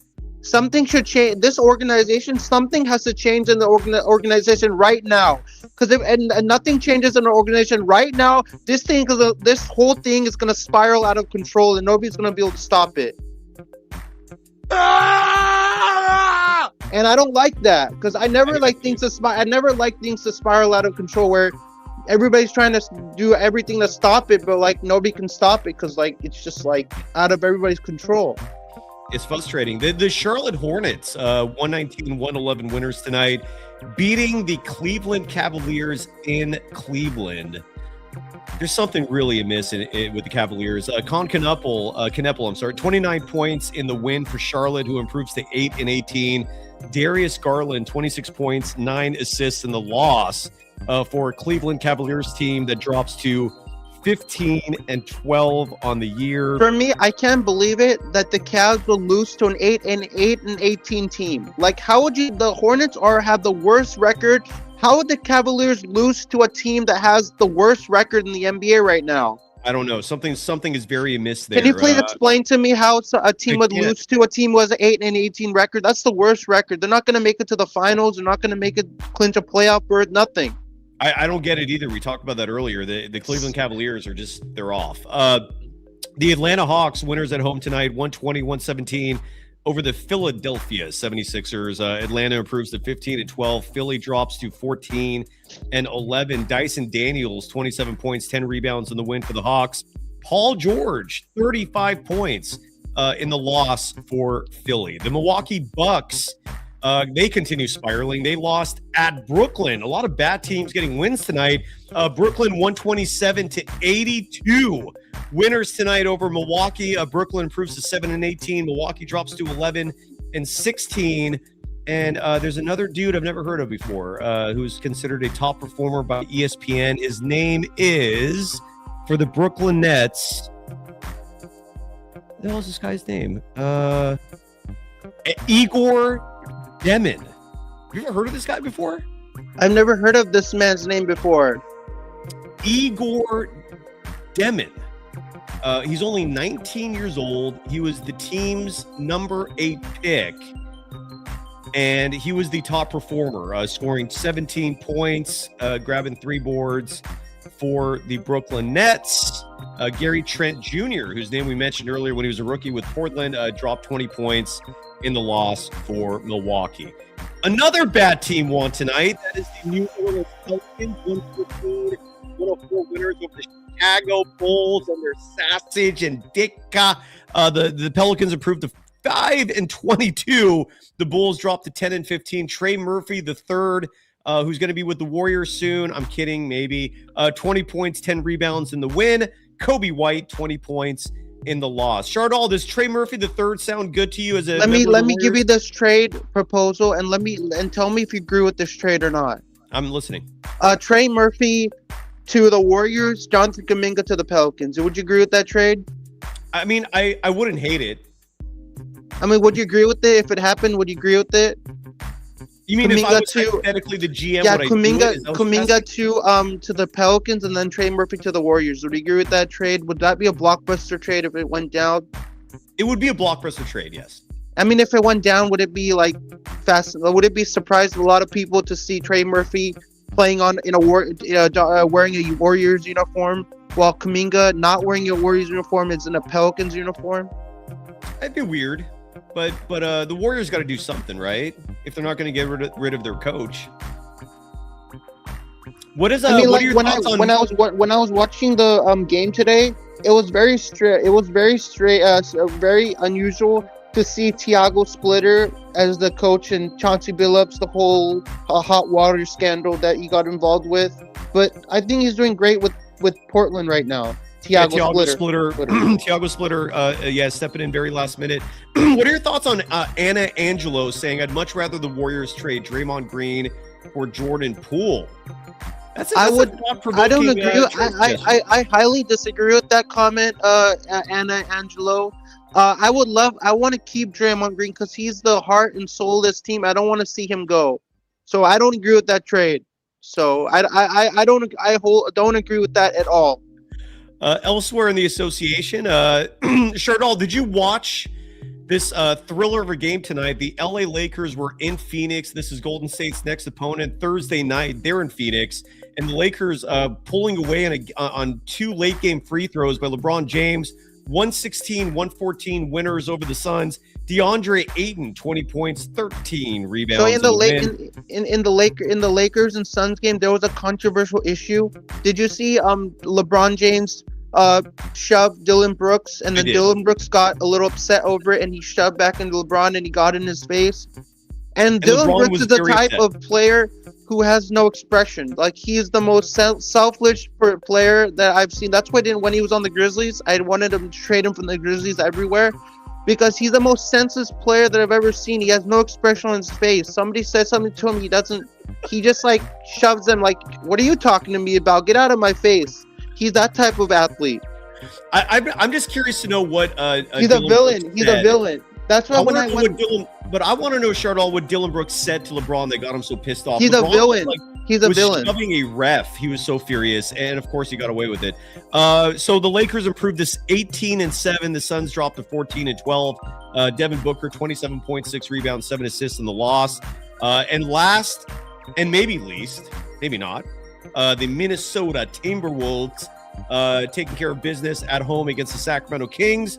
117-103. Naz Reid, 20 points, 11 rebounds on the win. Precious Achiuwa, 17 points, 6 rebounds in the loss for Sac. So who drops 6-20 on the year. Minnesota improves to 17-9. And that is your scoreboard. That is your show. Yes, sure. I'll finish it up. The Sacramento Kings have the worst record. They're going to keep on losing more games. I mean, they're just like the Vivek Ranadive, the owner of the Sacramento Kings, needs to get fired. Everybody's saying that man is the most senseless man, their owner of the Kings. He needs to get fired. I don't know what kind of this Vivek Ranadive. There's a lot of people who think he's the worst owner in the entire NBA. He's the NBA. worst owner in the entire NBA. I hate him. But I'm a proud Indian American, so I don't. It kind of hurts me to say that he should get let go from the Kings, because I'm an Indian American myself, and Vivek Ranadive is an Indian American. So for me, it hurts me to say that the people. So I should fire back at people. Well, I should say, how dare you say that? I'm an Indian American myself. Vivek Ranadive is an Indian American. He has kids. Like, how dare you say that? Well, my guess is don't you dare say that. He's a part of my ethnicity. So don't you dare say anything about him. I'm gonna come at you for that. I'm gonna be a Kings fan if you say that to him. But Shardal, I'm guessing you don't like Vivek because maybe he's giving Indian Americans a bad name. Would you agree or disagree with that?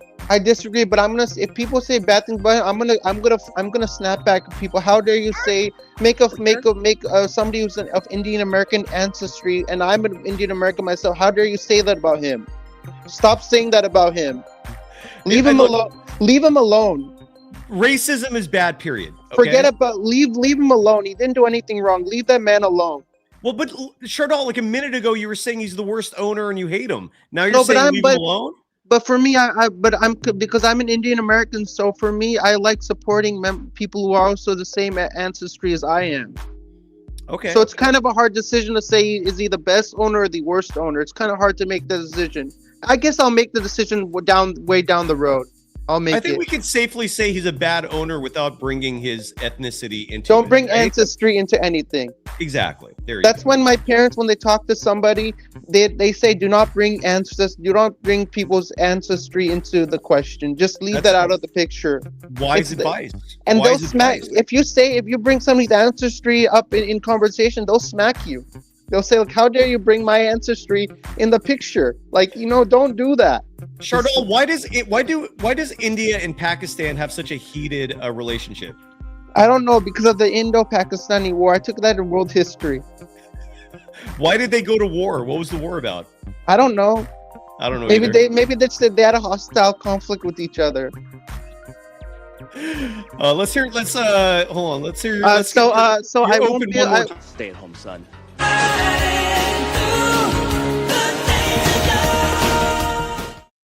Always the danger zone when Shardal's on.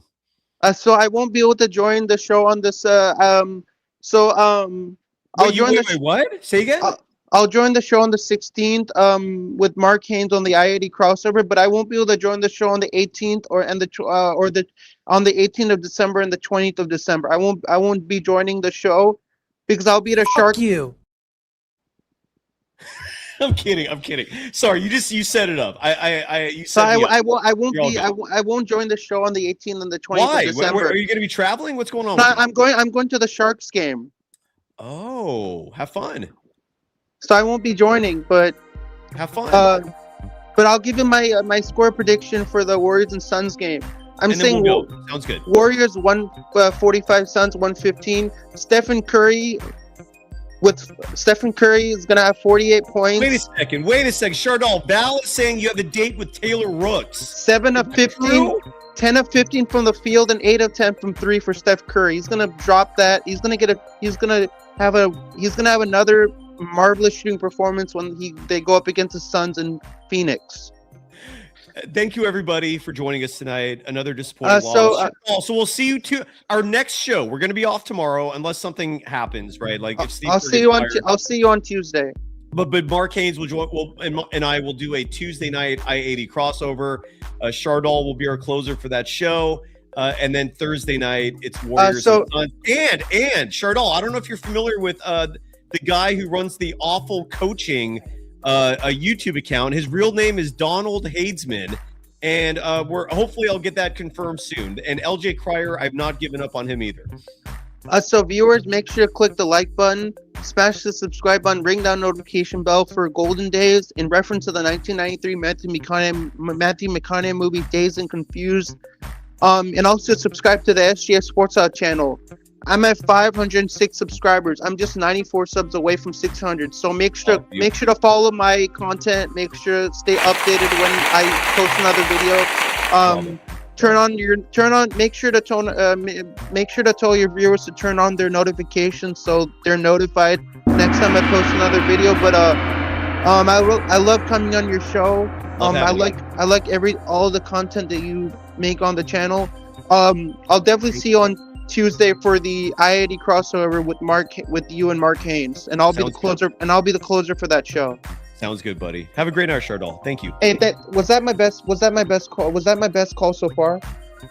Top three. Yeah. I felt really good about the call that That's important. I'm glad you feel good, buddy. I'm glad you brought the heat. You did. I always bring the heat to the show, and that's I bring the spice to the show. Make the show a little spicy. I'll see you Tuesday, right?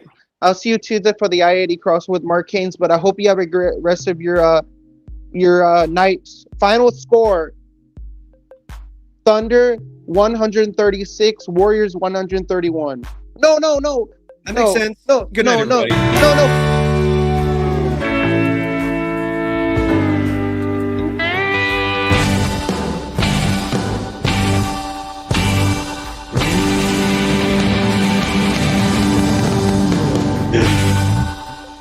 Goodbye.